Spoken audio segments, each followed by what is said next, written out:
സ്വാഗതം ചെയ്യുന്നു. Ramya madam, okay. സ്കൂളിൽ വന്നിട്ടുണ്ടല്ലോ മാഡം അല്ലേ? ഓക്കെ. പേര് കേട്ടപ്പോ എനിക്ക് മനസ്സിലായി. അപ്പൊ ഇപ്പൊ കണ്ടപ്പോഴും മനസ്സിലായി. അന്ന് UST ഗ്ലോബലുമായി ബന്ധപ്പെട്ട് മാഡം കുറച്ച് ഫോണുകളൊക്കെ നമുക്ക് സപ്ലൈ ചെയ്തിട്ട് 9 ഫോണുകളാണ് നമുക്ക് സ്കൂളിന് വേണ്ടി തന്നിട്ടുള്ളത്. അപ്പോ രമ്യ മാഡത്തെ പ്രത്യേകം അഭിനന്ദിക്കുകയും അതിനു വേണ്ടി പ്രത്യേകം അഭിനന്ദിക്കുകയും ചെയ്യുന്നു, സ്വാഗതം ചെയ്യുകയും ചെയ്യുന്നു. അപ്പൊ കുട്ടികളായിട്ട് ഒന്ന് സംവദിക്കുന്നതിന് വേണ്ടിയാണ് നമ്മളിവിടെ വിളിച്ചിരിക്കുന്നത് മാഡത്തെ. Okay madam.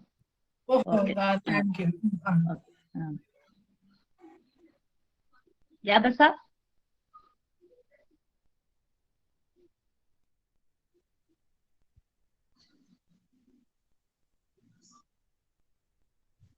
Thank you. ആദ്യമേ തന്നെ ഇങ്ങനെ ഒരു അവസരം തന്ന സ്കൂൾ മാനേജ്മെന്റിനോടും ജാഫർ സാറിനോടും ഹെഡ് മിസ്റ്റേഴ്സിനോടും എല്ലാം ഞാൻ നന്ദി പറയുന്നു, എനിക്ക് ഇങ്ങനെ ഒരു അവസരം തന്നതിന്. എന്തായാലും ഈ ഒരു നല്ലൊരു ദിനത്തിൽ ഭരണഘടനയെ കുറിച്ച് കുട്ടികളുമായിട്ട് സംവദിക്കാൻ കഴിഞ്ഞ എനിക്ക് വളരെയധികം സന്തോഷമുണ്ട്. എത്ര കുട്ടികൾ ഇതിൽ ജോയിൻ ചെയ്തിട്ടുണ്ടെന്ന് അറിയാൻ പറ്റുമോ? 30 മൊത്തം 88 കാഡറ്റ്സ് ഉണ്ടല്ലേ?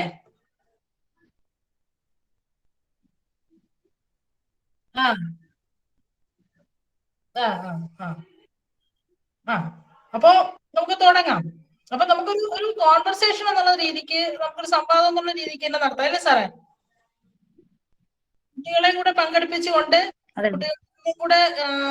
കുട്ടികളോടത്തുകൂടെ അവരുടെ അഭിപ്രായം കൂടെ കേട്ട് നമുക്ക് മുന്നോട്ട് പോവാം.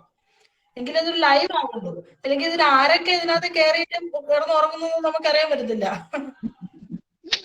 അപ്പൊ ഇന്ന് കുട്ടികളെ എല്ലാരും ഉണ്ടല്ലോ, ആർച്ച, സുനിൽ, നന്ദന, അങ്ങനെ ഒത്തിരി പേരൊക്കെ കാണുന്നുണ്ട്. എല്ലാരും വീഡിയോ ഒക്കെ ഒന്ന് ഓണാക്കണേ. എല്ലാരും മുഖമൊക്കെ ഒന്ന് കാണണം. മൈക്ക് ഓണാക്കിയില്ലെങ്കിലും വീഡിയോ ഒന്ന് ഓണാക്കിയാൽ വലിയ ഉപകാരമായി.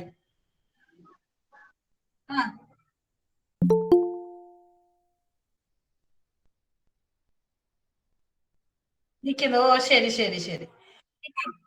നമ്മൾ ഇന്ന് നവംബർ 26 ഭരണഘടനാ ദിനമായി ആചരിക്കാൻ എന്ന് മുതലാണ് ആചരിക്കാൻ തുടങ്ങിയത്? നമ്മുടെ കുട്ടികളിൽ ആർക്കെങ്കിലും പറയാൻ പറ്റുമോ? എന്ന് മുതലാണ്, ഏത് വർഷം മുതലാണ് ഭരണഘടനാ ദിനമായിട്ട് നവംബർ 26 ആചരിക്കാൻ തുടങ്ങിയത്? 1950. അല്ല മക്കളെ, ഞാനും നിങ്ങളുടെ സാറും ഒന്നും പഠിക്കുമ്പോഴൊന്നും ഈ ഭരണഘടനാ ദിനം ഇല്ലായിരുന്നു. 2015 മുതലാണ് ഭരണഘടനാ ദിനമായിട്ട് ഒരു ദിനം, അതായത് നമ്മുടെ ഭരണഘടനയെ നമ്മുടെ കോൺസ്റ്റിറ്റ്യൂന്റ് അസംബ്ലി അംഗീകരിച്ച ദിവസമാണ് നവംബർ 26. പിന്നെ പ്രത്യേക കാരണങ്ങളാൽ നമ്മൾ ആ ഒരു ജനുവരി 26 പണ്ട് ജനുവരി 26 സ്വാതന്ത്ര്യം കിട്ടുമെന്ന് പ്രതീക്ഷിച്ചിരുന്ന ഭാഗങ്ങളാണ് നമ്മൾ. നമ്മുടെ ആഗസ്റ്റ് 15 സ്വാതന്ത്ര്യം കിട്ടുന്നതിന് മുമ്പ് 1947 ജനുവരിയിൽ നമുക്ക് സ്വാതന്ത്ര്യം കിട്ടുമെന്ന് നമ്മൾ വിശ്വസിച്ചിരുന്നു. അപ്പൊ ആ ജനുവരി 26 നമുക്ക് നമ്മുടെ സ്വാതന്ത്ര്യം കൊണ്ടാടാമെന്നൊക്കെ ആഗ്രഹിച്ചിരുന്നിട്ട് അത് നടക്കാതെ വന്നത് കൊണ്ട് അതിന്റെ ഒരു പ്രായശ്ചിത്തമൊന്നും അതിനുള്ളൊരു മധുര പ്രതികാരം എന്നുള്ള നിലയ്ക്കാണ് നമ്മൾ ജനുവരി 26 നമ്മൾ റിപ്പബ്ലിക് ദിനമായിട്ട് ആചരിക്കുന്നത്. അപ്പൊ അതിനു മുമ്പ് തന്നെ ഈ നവംബർ 26 തന്നെ നമ്മളെ കോൺസ്റ്റിറ്റ്യൂന്റ് അസംബ്ലി നമ്മുടെ ഈ ഭരണഘടന പൂർത്തിയാക്കി. അത് ഭരണഘടന ഇതാണ് നമ്മളെ ഭരണഘടന, ഇതാണ് നമ്മൾ ഭരണഘടനയുടെ ഫുൾ ഫോം എന്നുള്ള രീതിക്ക് നമ്മൾ അംഗീകരിച്ചിരുന്നു. അപ്പൊ ആ ഭരണഘടനയെ അംഗീകരിച്ച ദിവസത്തിന്റെ ഓർമ്മയ്ക്കാണ് നവംബർ 26 ഭരണഘടനാ ദിനമായി ആചരിക്കണമെന്ന് 2015 തീരുമാനിക്കുന്നത്. അങ്ങനെ 2015 തൊട്ട് ഇങ്ങോട്ടാണ് നമ്മുടെ ഈ ഭരണഘടനാ ദിനമായിട്ട് നവംബർ 26 ആചരിക്കാൻ തുടങ്ങിയത്. അപ്പൊ നമ്മൾ ഭരണഘടനയെ, നിങ്ങളുടെ സാറിന്റെ അടുത്ത് പറഞ്ഞു പ്രിയാമ്പിളൊക്കെ എഴുതി ഒരു പരീക്ഷയൊക്കെ ഉണ്ടായിരുന്നു എന്നൊക്കെ പറഞ്ഞു, ടെസ്റ്റ് ഉണ്ടായിരുന്നു, പ്രിയാമ്പിൾ രചനാ മത്സരമൊക്കെ ഉണ്ടായിരുന്നു എന്ന് പറയുന്നത്. പ്രിയാമ്പിൾ ആർക്കെങ്കിലും ഒന്ന് പറയാമോ? എന്താണ് പ്രിയാമ്പിൾ? അതറിയാമോ? എന്താണ് പ്രിയാമ്പിൾ? എല്ലാവരും എടുക്കാനാണ്, എനിക്കറിയാം എല്ലാവരും ആക്റ്റീവായിട്ട് പങ്കെടുക്കുന്നു. കാരണം ഞാനൊരു ക്വസ്റ്റ്യൻ ചോദിച്ചപ്പോൾ തന്നെ കുറെ പേര് റെസ്പോണ്ട് ചെയ്തു. വളരെ വളരെ വളരെ സന്തോഷമുണ്ട്. അപ്പോ എന്താണ് പ്രിയാമ്പിൾ എന്ന് ആരെങ്കിലും ഒന്ന് പറഞ്ഞേ, എന്താണ് പ്രിയാമ്പിൾ? ആമുഖം. Very good. ആമുഖം അല്ലേ? എന്താണ് നമ്മുടെ ഒരു കേസിനകത്ത് ബെറുബാരി കേസ് എന്ന് പറയുന്ന ഒരു കേസിനകത്ത് നമ്മുടെ സുപ്രീം കോടതി പറഞ്ഞാണ് preamble is a key to open the mind of the constitution makers എന്ന്. അതായത് ഭരണഘടന ഉണ്ടാക്കിയ ഭരണഘടനാ നിർമ്മാതാക്കളുടെ മനസ്സെന്തായിരുന്നു എന്ന് അറിയാനുള്ള ഒരു താക്കോലാണ് പ്രിയാമ്പിൾ. നമ്മളെ ഭരണഘടനയുടെ ഒരു താക്കോലാണ്. It's a key to open the mind of the constitution makers എന്നാണ്. കോൺസ്റ്റിറ്റ്യൂഷൻ നിർമ്മിച്ച നമ്മുടെ കോൺസ്റ്റിറ്റ്യൂഷൻ അസംബ്ലിയിലുള്ള കോൺസ്റ്റിറ്റ്യൂഷൻ നിർമ്മാതാക്കളുടെ മനസ്സ് തുറക്കാനുള്ള ഒരു താക്കോലാണ് നമ്മളുടെ പ്രിയാമ്പിൾ എന്ന് പറയുന്നത്. ആമുഖം. ആ ആമുഖം വായിക്കുമ്പോൾ തന്നെ ഏകദേശം നമ്മുടെ ഭരണഘടന എന്താണ് എന്നുള്ള ഒരു ഏകദേശ രൂപം നമ്മുടെ കോൺസ്റ്റിറ്റ്യൂഷൻ മനസ്സിലാക്കുന്നവർക്ക് പഠിക്കുന്നവർക്ക് മനസ്സിലാവും. അപ്പൊ ആമുഖം ഒന്ന് പറയാൻ പറ്റുമോ ആർക്കെങ്കിലും? ടീച്ചർ മലയാളത്തിലാണോ?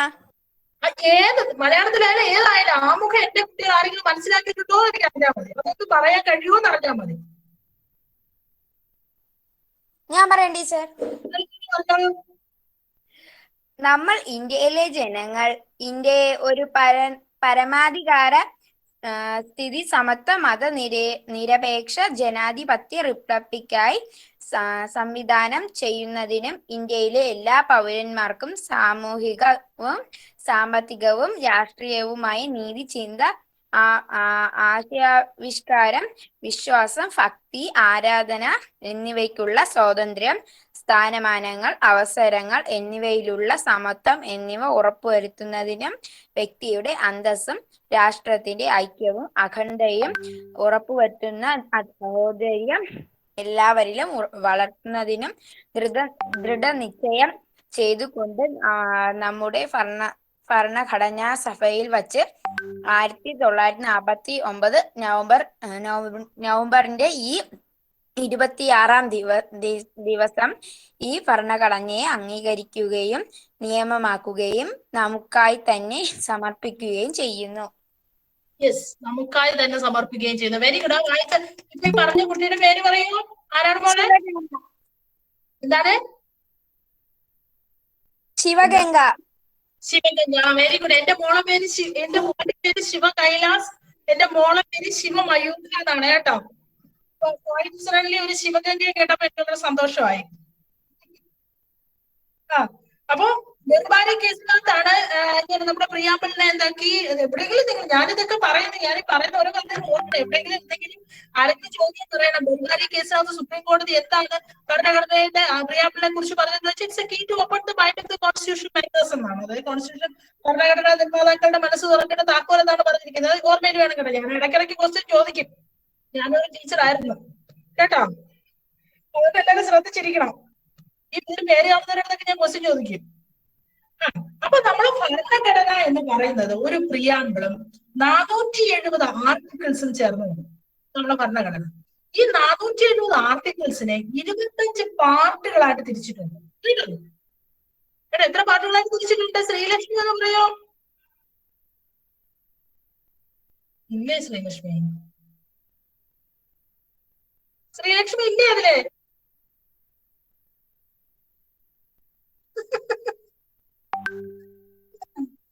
ആർക്കെങ്കിലും പറയാൻ പറ്റുമോ എത്ര പാർട്ടുകളായി തിരിച്ചിട്ടുണ്ടെന്ന്? ഞാനിപ്പോ പറഞ്ഞു. നിങ്ങളോട്ട് തിരിച്ചു പറയാമോ എത്ര? 25 ഭാഗങ്ങൾ. 25 ഭാഗങ്ങളായി തിരിച്ചിട്ടുണ്ട്. അപ്പോ 470 ആർട്ടിക്കിളും 470 ആർട്ടിക്കിൾസിനെ 25 ഭാഗങ്ങളായി ഭാഗിച്ചതാണ് നമ്മുടെ ഭരണഘടന എന്ന് പറയുന്നത്. നമ്മൾ ഭരണഘടന രൂപകൽപ്പന ചെയ്യുന്ന സമയത്ത്, അതായത് ഈ 1949 നവംബർ 26-ാം തീയതി ഭരണഘടന രൂപകൽപ്പന ചെയ്യുന്ന സമയത്ത് അതിൽ 22 ഭാഗങ്ങളെ ഉണ്ടായിരുന്നുള്ളൂ. പിന്നീട് അമെൻമെന്റ് എന്ന് പറഞ്ഞാൽ അറിയാലോ, ഭരണഘടനയിൽ മാറ്റം വരുത്തുന്നതിനാണ് അമെൻമെന്റ് എന്ന് ഇംഗ്ലീഷിലും മലയാളത്തിലും ഭേദഗതി എന്ന് പറയുന്നത്.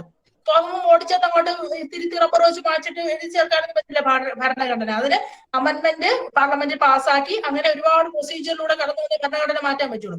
അങ്ങനെ 3 തവണ 3 പാർട്ട് അമൻഡ് ചെയ്ത് ചേർത്തതാണ്. അങ്ങനെയാണ് 25 പാർട്ടായത്. തുടക്കത്തിൽ 22 പാർട്ടുകളെ ഉണ്ടായിരുന്നുള്ളൂ. അങ്ങനെ മൊത്തം 25 ഭാഗങ്ങളുണ്ട്. അപ്പൊ ഇതിനകത്ത് നമുക്ക് ഓരോരോ പാർട്ടിനെ കുറിച്ച് ജസ്റ്റ് ഒന്ന് പരിചയപ്പെടുത്താം. ശരിക്കും പറഞ്ഞാൽ ഞാനൊക്കെ ലോ കോളേജ് പഠിക്കുമ്പോൾ 2 വർഷമായിട്ടാണ് കോൺസ്റ്റിറ്റ്യൂഷൻ പഠിക്കുന്നത്. കോൺസ്റ്റിറ്റ്യൂഷൻ എന്ന് പറയുന്ന പേപ്പർ 2 വർഷമുണ്ട്. കോൺസ്റ്റിറ്റ്യൂഷൻ ഫസ്റ്റ് പാർട്ടും കോൺസ്റ്റിറ്റ്യൂഷൻ സെക്കൻഡ് പാർട്ടും. ഒരു ബൃഹത്തായ സംരംഭമാണ്. കോൺസ്റ്റിറ്റ്യൂഷൻ ഭയങ്കര പാടുമാണ് പഠിക്കാനായിട്ട്. അതിനെ ഇപ്പൊ ചെറിയൊരു സെമിനാറിനകത്ത് ഉൾക്കൊള്ളിക്കാനായിട്ട് ഞാൻ വളരെ ഷോർട്ട് ചെയ്ത് ഒരു 25 ഭാഗമായിട്ട് നിങ്ങൾക്ക് ജസ്റ്റ് ഒന്ന് പരിചയപ്പെടുത്തും. നിങ്ങൾ മുന്നോട്ട് പഠിക്കുമ്പോഴത്തേക്ക് നിങ്ങൾക്ക് തീർച്ചയായിട്ടും ഇത് പഠിക്കേണ്ടി വരും. നിങ്ങൾ പഠിക്കണം. അപ്പൊ ഞാൻ അതിന് ജസ്റ്റ് ഈ പറഞ്ഞ പ്രിയാമ്പിൾ എന്ന് പറയുമ്പോൾ ജസ്റ്റ് ഒരു ആമുഖം എന്നുള്ള നിലയ്ക്കാണ് പറയുന്നത്. ശ്രദ്ധിച്ചിരിക്കണം കേട്ടോ. നമ്മളെ ഭരണഘടനയില് പാർട്ട് ഫസ്റ്റ്, ഒന്നാമത്തെ part union and its territories, അതായത് നമ്മുടെ രാജ്യത്തെ രാജ്യം, അതിന്റെ അതിർത്തികള്, ഇങ്ങനെയുള്ള കാര്യങ്ങളെ കുറിച്ച് വ്യക്തമാക്കുന്നതാണ് നമ്മുടെ ഭരണഘടനയോ. അതായത് നമ്മുടെ രാജ്യം, നമ്മൾക്ക് ഒരു വസ്തു വാങ്ങിക്കുമ്പോഴത്തേക്ക് 4 അതിര് ഏതൊക്കെയാണെന്നൊക്കെ നമ്മൾ തിട്ടപ്പെടുത്തില്ലേ, അതുപോലെ കൃത്യമായിട്ട് ഒരു പ്രമാണത്തിനകത്ത് 4 ദിക്ക് പറഞ്ഞിരിക്കും. അതുപോലെ ഫസ്റ്റ് പാർട്ടിനകത്ത് യൂണിയൻ ആൻഡ് ഇറ്റ്സ് ടെറിട്ടറി ആണ് പറയുന്നത്. യൂണിയനും അതിന്റെ അതിരുകളുമാണ് എന്തൊക്കെയാണ്, അതായത് നമ്മുടെ രാജ്യത്തിന്റെ അതിരുകൾ എവിടെയൊക്കെയാണ്, അതിന് സംസ്ഥാനത്തിന്റെ അതിരുകൾ എങ്ങനെയാണ്, ഒരു തർക്കത്തിന് ഇടവരാത്ത രീതിയിൽ. ഇതൊരു ലോകത്തെ ഏറ്റവും വലിയ ലെങ്തിയസ്റ്റ് ആയിട്ടുള്ള ഏറ്റവും ബൃഹത്തായ ഭരണഘടനയാണ് നമ്മുടെ ഇന്ത്യയുടെ ഭരണഘടന. എല്ലാ കാര്യങ്ങളും, ഈച്ച് ആൻഡ് എവരി, ഒരു മൈന്യൂട്ട് ആയിട്ടുള്ള കാര്യങ്ങൾ പോലും ഇന്ത്യയിലെ ജനങ്ങൾ ഭാവിയിൽ എത്ര ദീർഘവീക്ഷണത്തോടുകൂടി തയ്യാറാക്കിയ ഒരു സംഭവം വരെ കാണില്ല. അത് ഭാവിയിൽ ജീവിക്കേണ്ടി വരുമ്പോൾ നേരിടേണ്ട പ്രശ്നങ്ങൾക്കുള്ള പരിഹാരങ്ങൾ പോലും നമ്മുടെ ഭരണഘടന 1949 ഉണ്ടാക്കിയത് ഇനി എത്രയെങ്കിലും നൂറ്റാണ്ട് ചെന്നാൽ അതിന് പ്രസക്തി വർദ്ധിക്കുകയുള്ളൂ എന്നാണ് അതിന്റെ പ്രത്യേകത. ഇപ്പൊ part 1 union and its territories, അതിന്റെ അതിരുകളെ കുറിച്ചാണ് പറയുന്നത്. പാർട്ട് 2 എന്ന് പറയുന്നത് സിറ്റിസൺഷിപ്പ് ആണ്. സിറ്റിസൺഷിപ്പ്, പൗരത്വം. ആർക്കൊക്കെ പൗരന്മാരാവാം, ഇന്ത്യയുടെ പൗരന്മാർക്ക് പൗരത്വം എങ്ങനെ ലഭിക്കും, ഇങ്ങനെയുള്ള കാര്യങ്ങൾ. അത് എങ്ങനെയാണ് ഇന്ത്യൻ സിറ്റിസൺഷിപ്പ് എങ്ങനെ കിട്ടും എന്ന് പറഞ്ഞേ.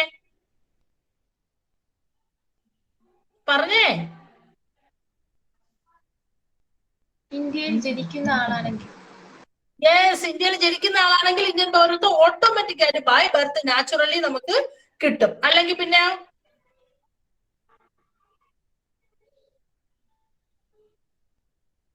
തുടർച്ചയായി ഒരുപാട് നാൾ താമസിക്കുമ്പോൾ, 5 വർഷത്തോളം നമ്മൾ തുടർച്ചയായി താമസിച്ചു കഴിഞ്ഞ് നമുക്ക് ഇന്ത്യയിൽ താമസിക്കാൻ താല്പര്യമുണ്ടെന്ന് കാണിച്ചുകൊണ്ട് നമ്മൾ ശരിക്കുള്ള ബൈ ബർത്ത് വന്ന വ്യക്തി ഏത് രാജ്യത്തു നിന്നാണോ അവരുടെ ആ രാജ്യത്തെ കൺസെന്റും മറ്റുമൊക്കെ വാങ്ങിച്ചുകൊണ്ട് നമുക്ക് ഇന്ത്യയിലെ പൗരത്വം നേടാൻ പറ്റും. അപ്പൊ അതിനെക്കുറിച്ച് വിശദമായി വിശദീകരിക്കുന്നത് പാർട്ട് 2-ലാണ്. പാർട്ട് 1 നമ്മുടെ രാജ്യവും രാജ്യത്തിന്റെ സംസ്ഥാനങ്ങളും സംസ്ഥാനത്തിന്റെ അതിരുകളും രാജ്യത്തിന്റെ അതിരുകളെ കുറിച്ച് പറയുന്നു. പാർട്ട് 2 എന്താണ്, സിറ്റിസൺഷിപ്പിനെ കുറിച്ച് പറയുന്നു, പൗരത്വത്തെ കുറിച്ച് പറയുന്നു. ആർക്കെങ്കിലും ബോറടിക്കുന്നുണ്ടോ? Very good. എന്റെ മോൻ ഗൂഗിൾ മീറ്റ് അറ്റൻഡ് ചെയ്യുന്നുണ്ട്. അവൻ ഇങ്ങനെ ഗൂഗിൾ മീറ്റ് ടീച്ചർ പഠിപ്പിക്കുകയും ചെയ്യും. അവന് തോന്നിയ പോലെയൊക്കെ കൊണ്ട് നടന്നാണ് അവൻ ഗൂഗിൾ മീറ്റ് അറ്റൻഡ് ചെയ്യുന്നത്. അങ്ങനെ ആരെങ്കിലും അറ്റൻഡ് ചെയ്യുന്നവരുണ്ടോ അതിനകത്ത്? ഇല്ല. എനിക്കറിയാം, എല്ലാവരും നല്ല കുട്ടികളാണ്. ഇവിടെ എന്റെ മോനാണെങ്കിൽ അവൻ ഇങ്ങനെ ഫോണും കൊണ്ട് ഇങ്ങനെ നടക്കും. ഞാനിവിടെ അടുക്കളയിൽ നിന്ന് എന്തെങ്കിലും പറഞ്ഞാലും ഓടി വരും, അതിനെ കുറിച്ചുള്ള വിശേഷം നടക്കും. നോക്കുമ്പോ അവൻ ഓൺലൈൻ ക്ലാസ്സിലാണ്. അപ്പൊ അങ്ങനെയൊന്നും കാര്യം ഇല്ല. അപ്പൊ എന്താണ് പിന്നെ അടുത്ത് ഞാൻ പറയാൻ പോകുന്നതാണ് നമ്മളെ ഭരണഘടനയിൽ ഏറ്റവും ക്രക്സ് പോയിന്റ്, പാർട്ട് 3. പാർട്ട് 3-നകത്താണ് മക്കളെ നമ്മളെ ഫണ്ടമെന്റൽ റൈറ്റ്സിനെ കുറിച്ച് പറയുന്നത്, നമ്മളെ മൗലിക അവകാശങ്ങളെ കുറിച്ച് പറയുന്നത് ഭരണഘടനയിലെ പാർട്ട് 3-ലാണ്. അപ്പം നമ്മളെ ഏറ്റവും കൂടുതൽ അറിയാൻ താല്പര്യം നമുക്ക് നമ്മുടെ അവകാശങ്ങളെ കുറിച്ചാണ്. എന്തൊക്കെയാണ് മൗലിക അവകാശങ്ങൾ? ഈ മൗലിക അവകാശങ്ങളെ കുറിച്ച് വ്യക്തമാക്കുന്നത് ഭരണഘടനയിലെ പാർട്ട് 3-ആണ്. അവകാശങ്ങളെ കുറിച്ച് അറിയാൻ ആർക്കെങ്കിലും താല്പര്യമുണ്ടോ? ഉണ്ട് ടീച്ചർ. അപ്പൊ എന്താണ് നമ്മുടെ മൗലിക അവകാശങ്ങള് പാർട്ട് 3-ല് പറയുന്നത്? അതിൽ ഏറ്റവും വലിയ പ്രധാനപ്പെട്ട അവകാശമാണ് റൈറ്റ് ടു ഇക്വാലിറ്റി, തുല്യതയ്ക്കുള്ള അവകാശം. നമ്മുടെ രാജ്യം സ്വാതന്ത്ര്യം കിട്ടുമ്പോൾ അല്ലെങ്കിൽ ഭരണഘടന നിർമ്മിക്കുന്ന സമയത്ത് തുല്യത എന്ന് പറയുന്ന സാധനമേ നമ്മുടെ രാജ്യത്തില്ലായിരുന്നു. സ്ത്രീകള് ഒരുപാട് താഴെയായിരുന്നു. അതായത് സ്ത്രീകൾ പുരുഷന്റെ അടിമയാണ്, സ്ത്രീകൾ പുരുഷൻ പറയുന്നതിന്റെ അപ്പുറത്തോട്ട് മാറാൻ പാടില്ല, ഇങ്ങനെയുള്ള സ്ത്രീകൾ പുരുഷന്റെ അടിമയായിരുന്നു. ഇതേപോലെ സ്ത്രീകൾക്ക് ജോലി ചെയ്യാനോ സ്ത്രീകൾക്ക് ഇഷ്ടംപോലെ സഞ്ചരിക്കുവാനോ ഒന്നുമുള്ള യാതൊരു അവസ്ഥയില്ലായിരുന്നു. അതുപോലെ തന്നെ ജാതി വ്യത്യാസം വളരെ രൂക്ഷമായിരുന്നു ആ സമയത്ത്. ഇങ്ങനെ പിന്നെ ചില സ്ഥലങ്ങള്, ഇപ്പൊ നമ്മുടെ വയനാട്, അട്ടപ്പാടി എന്നൊക്കെ പറയുന്ന സ്ഥലങ്ങൾ, അത് വളരെ മോശപ്പെട്ട സ്ഥലമാണെന്ന്, അല്ലെങ്കിൽ അവിടെ എന്തോ കുറഞ്ഞ ആൾക്കാരാണെന്നുള്ള രീതിക്കൊക്കെയുള്ള ധാരണകള് ഒക്കെ അന്ന് ആ സമയത്ത് നമ്മളെ ഈ 1949 ഭരണഘടന നിർമ്മിക്കുന്ന സമയത്തുണ്ടായിരുന്നു. അപ്പൊ അതിന് എറിയത്തക്ക രീതിയിൽ അത്തരം ചിന്താഗതിയുടെ കടക്കൽ കത്തിവെക്കുന്ന രീതിയിലാണ് നമ്മുടെ ഭരണഘടനയിൽ റൈറ്റ് ഇക്വാലിറ്റി പറയുന്നത്.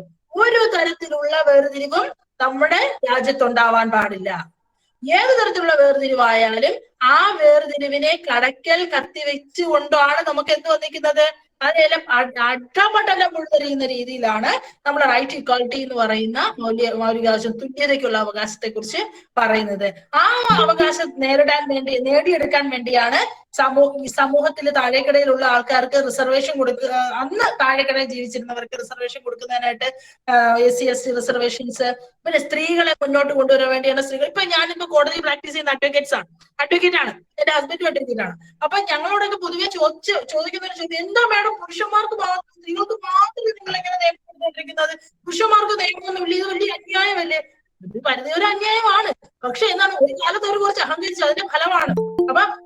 അപ്പൊ സ്ത്രീ അന്ന് ഒരുപാട് നമ്മുടെ പൂർവികർ, നമ്മുടെ അമ്മൂമ്മയൊക്കെ ഈ പുരുഷന്മാരെ കുറച്ച് ആട്ടത്തുപ്പൊക്കെ കേട്ടിട്ടുണ്ട്. അപ്പൊ അതുകൊണ്ട് ഏതൊരു സിനിമയ്ക്കകത്ത് ടു കൺട്രീസ് സിനിമയ്ക്കകത്ത് മുകേഷ് പറയുന്ന ഒരു ഡയലോഗുണ്ട്, കുറെ കാലം അവൾക്ക് നമ്മളെ കൊണ്ട് ജീവിച്ചല്ലേ, ഇനി കുറച്ചാൽ അവളൊക്കെ ജോലി നമുക്ക് ചെലവിൽ ഇറക്കടാന്ന് മുകേഷ് ദിലീപിന്റെ പറയുന്ന ഒരു ഡയലോഗുണ്ട്. അതുപോലെ കുറെ കാലം നമ്മൾ അമ്മൂമ്മമാരൊക്കെ ഈ പുരുഷന്മാരുടെ പീഡനം അനുഭവിച്ചത് കാരണം അതിൽ നിന്ന് നമ്മളെ പോലുള്ള സ്ത്രീകളെ ഉയർത്തെഴുന്നേൽപ്പിച്ച് കൊണ്ടുവരാൻ വേണ്ടിയാണ് സ്ത്രീകൾക്ക് വേണ്ടി ഗാർഹിക പീഡന നിരോധന നിയമവും സ്ത്രീധന പീഡന നിരോധന നിയമവും ഇങ്ങനെ എന്നാണ് സ്ത്രീകൾക്ക് എവിടെ പോയാലും നിയമം തന്നെ. സ്ത്രീകളെ സംരക്ഷിക്കാൻ വേണ്ടി സൗജന്യമായിട്ട് സർക്കാരിന്റെ ഒരുപാട് സംവിധാനങ്ങൾ, സഖി 1, 2, 3, ഭൂമിക, സ്നേഹിത, സോഷ്യൽ ജസ്റ്റിസ് ഡിപ്പാർട്ട്മെന്റിന്റെ കീഴിലുള്ള സർവീസ് പ്രൊവൈഡിംഗ് സെന്റേഴ്സ്. ഞാൻ അതിലൊരു സർവീസ് പ്രൊവൈഡിംഗ് സെന്റേഴ്സിലെ സർവീസ് പ്രൊവൈഡർ ആണ് കേട്ടോ. അതുകൊണ്ട് ഞാൻ ഇക്കാര്യം പറയുന്നതാണ്. കാര്യം നിങ്ങളുടെ ചുറ്റുവട്ടത്ത് എവിടെയെങ്കിലും പീഡനം അനുഭവിക്കുന്ന, ഗാർഹിക പീഡനം അനുഭവിക്കുന്ന ഏതെങ്കിലും സ്ത്രീകൾ ഉണ്ടെങ്കിൽ സൗജന്യമായിട്ട് സോഷ്യൽ ജസ്റ്റിസ് ഡിപ്പാർട്ട്മെന്റിന്റെ കീഴിൽ അവർക്ക് സൗജന്യമായിട്ട് കേസ് ഫയൽ ചെയ്യും, സൗജന്യമായിട്ട് കൗൺസിലിംഗ് കൊടുക്കും. അവരെ പുനരധിവസിപ്പിക്കാനായിട്ട് സോഷ്യൽ ജസ്റ്റിസ് ഡിപ്പാർട്ട്മെന്റിലെ പ്രൊട്ടക്ഷൻ ഓഫീസറുടെ കീഴിൽ ഫണ്ടുണ്ട്, അത് വാങ്ങിച്ചു കൊടുക്കും. ഇങ്ങനെയുള്ള ഒരുപാട് കാര്യങ്ങൾ നമുക്ക് ഈ സോഷ്യൽ ജസ്റ്റിസ് ഡിപ്പാർട്ട്മെന്റിന്റെ കീഴിൽ ഈ പറയുന്ന സൗജന്യ നിയമസഹായത്തിന്റെ കീഴിൽ ചെയ്യാൻ കഴിയും. ഞാൻ ഈ അവസരത്തിൽ അതുകൂടെ പറയാം. അപ്പൊ സ്ത്രീകൾ ഈ തുല്യതയെ കുറിച്ച് പറയുമ്പോഴാണ് ഞാൻ അങ്ങോട്ടെല്ലാം പോയി. റൈറ്റ് ഇക്വാലിറ്റി എന്ന് പറഞ്ഞാൽ ഒരു തരത്തിലുള്ള ഡിസ്ക്രിമിനേഷനും വേർതിരിവും പാടില്ല. 2, എല്ലാ മേഖലകളിലും തുല്യ ഓപ്പർച്യൂണിറ്റി, എല്ലാ അവസരങ്ങളും സ്ത്രീക്കും പുരുഷനും എല്ലാ തൊഴിലിലും തുല്യമായ അവസരങ്ങൾ വേണം. അതുപോലെ പണ്ട് കാലങ്ങളിൽ ഈ ഒരേ തരത്തിലുള്ള ജോലിയായിരിക്കും ചെയ്യുന്നത്. അതായത് ഈ തേങ്ങ ചുമക്കുകയോ ചാണകം ചുമക്കുകയൊക്കെ സ്ത്രീയും പുരുഷനും ഒരുപോലെ ആയിരിക്കും ചെയ്യുന്നത്. എങ്കിലും ശമ്പളം കൊടുക്കുമ്പോഴത്തേക്ക് പുരുഷന് കുറച്ച് കൂടുതൽ കൊടുക്കും, സ്ത്രീക്ക് കൊടുക്കുന്ന വേതനം കുറവായിരിക്കും. അപ്പൊ അതിന് എന്റെ വീട്ടില് ഞാനൊക്കെ ചെറുതായിരുന്നപ്പോഴത്തേക്ക് ഞാൻ കണ്ടിട്ടുണ്ട്, തേങ്ങ ചുമക്കാനൊക്കെ സ്ത്രീയും പുരുഷനും നിന്ന് കഴിഞ്ഞാൽ എന്റെ അച്ഛൻ പുരുഷന് കൂടുതൽ കൂലിയും സ്ത്രീക്ക് കുറച്ച് കൂലിയും കൊടുക്കുന്നതായിട്ടുണ്ട്. അപ്പൊ ഞാൻ ചോദിച്ചിട്ടുണ്ട്, അതെന്ന് വെച്ചാൽ അങ്ങനെ ചെയ്യുന്നതെന്ന് ചോദിക്കുമ്പോൾ അച്ഛൻ പറയുന്നത്, പുരുഷൻ ചുമക്കുന്ന അത്രയും തേങ്ങയൊന്നും സ്ത്രീക്ക് ചുമക്കാൻ കഴിയില്ല. അവള് ഫിസിക്കലി, അവളുടെ ശാരീരിക, അവൾക്ക് അത്രയ്ക്കുള്ള ശക്തിയില്ല അത്രയും തേങ്ങയൊന്നും ചുമക്കാനെന്നൊക്കെ പറയും. ഭാഗ്യത്തിന് അന്ന് ആൾക്കാർക്ക് ഈ ഈക്വൽ റെമ്യൂണറേഷൻ ആക്ടിനെ കുറിച്ചൊന്നും അറിയാതെ എന്റെ അച്ഛൻ ജയിലിൽ പോയാലായിരുന്നു. അപ്പൊ ഈ ഭരണഘടനയില് ഈ റൈറ്റ് ഇക്വാലിറ്റി വന്നതിന് ശേഷമാണ് എന്താണ് ഈക്വൽ റെമ്യൂണറേഷൻ ആക്ട് വരുന്നത്. അതായത് സ്ത്രീക്കും പുരുഷനും തുല്യമായ വേതനം നൽകണം എന്ന് ഒരു നിയമമുണ്ട്. ആ നിയമം വരുന്നത് റൈറ്റ് ഇക്വാലിറ്റി എന്ന് പറയുന്ന ഭരണഘടനയിൽ ഈ ഒരു വ്യവസ്ഥയ്ക്ക് അതിന്റെ ചൂട് പിടിച്ചാണ്. ഈ നിയമം എന്നല്ല, നമുക്ക് ഇന്ന് ഇന്ത്യയിലുള്ള ഏകദേശം എല്ലാ നിയമങ്ങളും എന്താണ് ഈ ഭരണഘടനയിൽ പറഞ്ഞിരിക്കുന്ന കാര്യങ്ങൾ പ്രാവർത്തികമാക്കാൻ വേണ്ടി വന്നതാണ്. നിയമങ്ങൾക്കെല്ലാം അങ്ങനെ ഏത് നിയമം എടുത്തു നോക്കിയാലും ആ നിയമങ്ങളെല്ലാം പാർലമെന്റ് പാസ്സാക്കിയിരിക്കുന്നത് ഭരണഘടനയിൽ പറഞ്ഞിരിക്കുന്ന ഈ റൈറ്റ് ഇക്വാലിറ്റി എന്ന് പറയുന്ന ഒരു തത്വം പാലിച്ചെടുക്കാൻ വേണ്ടിയാണ്. ഓക്കെ. പിന്നെ റൈറ്റ് ഇക്വാലിറ്റി എന്ന് പറയുന്ന ആ ഒരു ഇതിൽ നമ്മുടെ റൈറ്റ് ഇക്വാലിറ്റി അല്ലെങ്കിൽ നമ്മുടെ ഫണ്ടമെന്റൽ റൈറ്റ്സിലാണ് അബോളിഷൻ ഓഫ് അൺടച്ചബിലിറ്റി, തൊട്ടുകൂടായ്മ അബോളിഷ് ചെയ്യുന്നത്. നമുക്ക് സ്വാതന്ത്ര്യത്തിനുള്ള അവകാശം, സ്പീച്ച് ആൻഡ് എക്സ്പ്രഷൻ, നമ്മുടെ അഭിപ്രായങ്ങൾ തുറന്നു പറയാൻ. ഇപ്പൊ ഇന്ന് ഈ വേദിയിൽ എനിക്ക് എന്റെ അഭിപ്രായങ്ങളായിട്ട് ഏത് കാര്യം വേണമെങ്കിലും എനിക്ക് പറയാൻ ആരും ചോദ്യം ചെയ്യാനില്ല. ആരെയും രാജ്യദ്രോഹം പറയാതിരുന്നാൽ മതി, അല്ലെങ്കിൽ മതവികാരം വ്രണപ്പെടുത്തുന്ന രീതിയിൽ സംസാരിക്കാതിരുന്നത്, മാന്യമായ രീതിയിൽ എനിക്ക് എന്തും പറയാം. ആ അവകാശം എനിക്ക് എന്റെ ഭരണഘടന ഉൾപ്പെടുന്ന മൗലിക അവകാശമാണ്. പിന്നെ കൾച്ചറൽ ആൻഡ് എഡ്യൂക്കേഷൻ റൈറ്റ്സ്. ഒരു കാര്യം, നമ്മളെ ഭരണഘടന നിർമ്മിക്കുന്ന സമയത്ത് ഈ റൈറ്റ് ടു എഡ്യൂക്കേഷൻ എന്ന് പറയുന്നത് വിദ്യാഭ്യാസത്തിനുള്ള ഒരു മൗലികാവകാശമായി ഭരണഘടന നിർമ്മിച്ചിട്ടില്ലായിരുന്നു. ഭരണഘടന വന്ന സമയത്തില്ലായിരുന്നു. നമ്മുടെ ഭരണഘടനയില് അതൊരു ഡയറക്റ്റീവ് പ്രിൻസിപ്പിൾ ആയിരുന്നു, നിർദ്ദേശക തത്വമായിരുന്നു. അതായത് സർക്കാർ ഇത് ചെയ്യണം, ഇങ്ങനെ ചെയ്യണം എന്നൊരു ഡയറക്ഷനെ കൊടുത്തിട്ടുണ്ടായിരുന്നു ഭരണഘടന അന്ന് നിർമ്മിച്ച സമയത്ത്. പിന്നീട് ഇത് ഈ റൈറ്റ് ടു എഡ്യൂക്കേഷൻ എന്ന് പറയുന്നത് നമ്മുടെ ഭരണഘടന അമെൻഡ് ചെയ്താണ് ചേർത്തത്. അതായത് ആർട്ടിക്കിൾ 21 അമെൻഡ് ചെയ്ത് 21A എന്നിട്ട് കൊടുത്തിട്ടാണ് റൈറ്റ് ടു എഡ്യൂക്കേഷൻ എന്ന് പറയുന്ന ഭരണഘടനയിലെ മൗലികാവകാശമായി എഴുതി. ഇന്ന് മക്കളെ 14 വയസ്സ് 6 വയസ്സിന് മുകളിൽ 14 വയസ്സ് വരെയുള്ള എല്ലാ കുട്ടികളും എല്ലാ വിദ്യാർത്ഥികൾക്കും വിദ്യാഭ്യാസം അവരുടെ മൗലികാവകാശമാണ്. മൗലികാവകാശമായിട്ട് അത് അഥവാ പാരന്റ്സ് കൊടുത്തില്ലെങ്കിൽ അല്ലെങ്കിൽ നമ്മുടെ ഗവൺമെന്റ് ആ മൗലികാവകാശം ലംഘിച്ചു കഴിഞ്ഞാൽ അവർ ആൻസറബിൾ ആണ്. കോടതിയിൽ പോയ വളരെ വലിയ ശിക്ഷ അവർക്ക് കിട്ടും. റൈറ്റ് ടു എഡ്യൂക്കേഷൻ ഒരു മൗലിക അവകാശമായിട്ട് നമ്മുടെ ഭരണഘടനയുടെ 86ാമത് അമെന്റ്മെന്റ് വഴി 2002 വന്നത് കേട്ടോ. 2002 86ാമത് അമെന്റ്മെന്റ് വഴി റൈറ്റ് ടു എഡ്യൂക്കേഷൻ എഴുതി ചേർത്തിട്ടുണ്ട്. നമ്മളെ മൗലികാവകാശങ്ങളിൽ ഒന്നായിട്ട് എഴുതി ചേർത്തിട്ടുണ്ട്. പിന്നെ ഒരു കാര്യം, ഈ റൈറ്റ് ടു എഡ്യൂക്കേഷന്റെ എല്ലാം കസ്റ്റോഡിയൻ റൈറ്റ് ടു എഡ്യൂക്കേഷൻ അല്ല, ഈ ഫണ്ടമെന്റൽ റൈറ്റ്സിന്റെ എല്ലാം കസ്റ്റോഡിയൻ എന്ന് പറയുന്നത് ഈ ഫണ്ടമെന്റൽ റൈറ്റ്സ് എവിടെയെങ്കിലും വൈലേറ്റ് ചെയ്യപ്പെടുന്നുണ്ടോ, എവിടെയെങ്കിലും ആരെങ്കിലും മൗലികാവകാശം ലംഘിച്ചോ, ആർക്കെങ്കിലും മൗലികാവകാശം അവകാശപ്പെടാൻ അറിയാത്തവരുണ്ടെങ്കിൽ അതിനെക്കുറിച്ച് ചിലപ്പോൾ എനിക്കൊരു മൗലികാവകാശം ഉണ്ട് എന്ന് പോലും തിരിച്ചറിയാത്ത ഒരുപാട് ആൾക്കാരുണ്ട്. അങ്ങനെയുള്ള എന്തെങ്കിലും ഉണ്ടോ എന്നൊക്കെ നോക്കുന്നത് ആരാണ്? ഇതിന്റെ കസ്റ്റോഡിയൻ ആരാണ്? മൗലികാവകാശങ്ങളുടെ കസ്റ്റോഡിയൻ ആരാണ്? പറയാമോ ആർക്കെങ്കിലും? മനുഷ്യാവകാശ കമ്മീഷൻ. അല്ലല്ല, സുപ്രീം കോടതിയാണ് നമ്മുടെ മൗലികാവകാശങ്ങളുടെ കസ്റ്റോഡിയൻ എന്ന് പറയുന്നത്. സുപ്രീം കോടതിയാണ് ശരിക്കും നമ്മുടെ എവിടെയെങ്കിലും മൗലികാവകാശങ്ങൾ ലംഘിക്കപ്പെട്ടുണ്ടോ എങ്കിൽ അതിന് മേൽ ആക്ഷൻ എടുക്കേണ്ടതൊക്കെ സുപ്രീം കോടതിയാണ്. മനസ്സിലായോ? മനസ്സിലായി ടീച്ചർ. അതുപോലെ ഈ റൈറ്റ് ടു എഡ്യൂക്കേഷൻ ഒരു വേറെ കാര്യം ഞാൻ പറയാം. റൈറ്റ് ടു എഡ്യൂക്കേഷൻ അതായത് വിദ്യാഭ്യാസം ഒരു മൗലിക അവകാശം ആകുന്നതിന് മുമ്പ് അത് നിർദ്ദേശക തത്വത്തിന്റെ 45 ആർട്ടിക്കിൾ 45-ലായിരുന്നു അത് ഉണ്ടായിരുന്നത്. റൈറ്റ് ടു, അതായത് വിദ്യാഭ്യാസം എല്ലാവർക്കും കൊടുക്കണേ എന്നിങ്ങനെ സർക്കാർ ഉപദേശിക്കുന്ന മട്ടിലായിരുന്നു ഭരണഘടനാ ശില്പികൾ അത് പറഞ്ഞു വെച്ചിരുന്നത്. അത് ആർട്ടിക്കിൾ 45-ലായിരുന്നു. ആ ആർട്ടിക്കിൾ 45 കിടന്നൊരു സാധനത്തിനെയാണ് ആർട്ടിക്കിൾ 21A എന്നാക്കിക്കൊണ്ട്, അതായത് റൈറ്റ് ടു ലീവ് ആണ് ആർട്ടിക്കിൾ 21, ജീവിക്കാനുള്ള സ്വാതന്ത്ര്യം. ജീവിക്കാനുള്ള സ്വാതന്ത്ര്യത്തിൽ വിദ്യാഭ്യാസം ചെയ്യാനുള്ള സ്വാതന്ത്ര്യം കൂടെ ഉൾപ്പെടുത്തിയത്. Unnikrishnan versus state of Kerala, state of Andhra Pradesh ആണ്. അതായത് ഉണ്ണികൃഷ്ണൻ എന്ന് പറഞ്ഞ വ്യക്തി കൊടുത്ത കേസ്, ആന്ധ്രാപ്രദേശ് സ്റ്റേറ്റിനെതിരെ കൊടുത്ത കേസിനകത്താണ് ഫണ്ടമെന്റൽ റൈറ്റ്സ് ആയിട്ട് ഈ പറയുന്ന വിദ്യാഭ്യാസത്തിനുള്ള അവകാശം ഫണ്ടമെന്റൽ റൈറ്റ്സ് ആയിട്ട് പ്രഖ്യാപിക്കപ്പെടുന്നത് കേട്ടോ.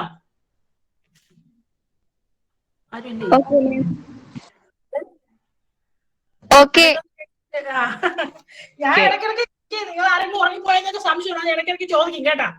അല്ല ഞാൻ ചുമ്മാ ഇവിടെ കളിച്ചിരുന്ന കാര്യം, ഇടയ്ക്കിടയ്ക്ക് ക്വസ്റ്റ്യൻസ് ഉണ്ടാവും.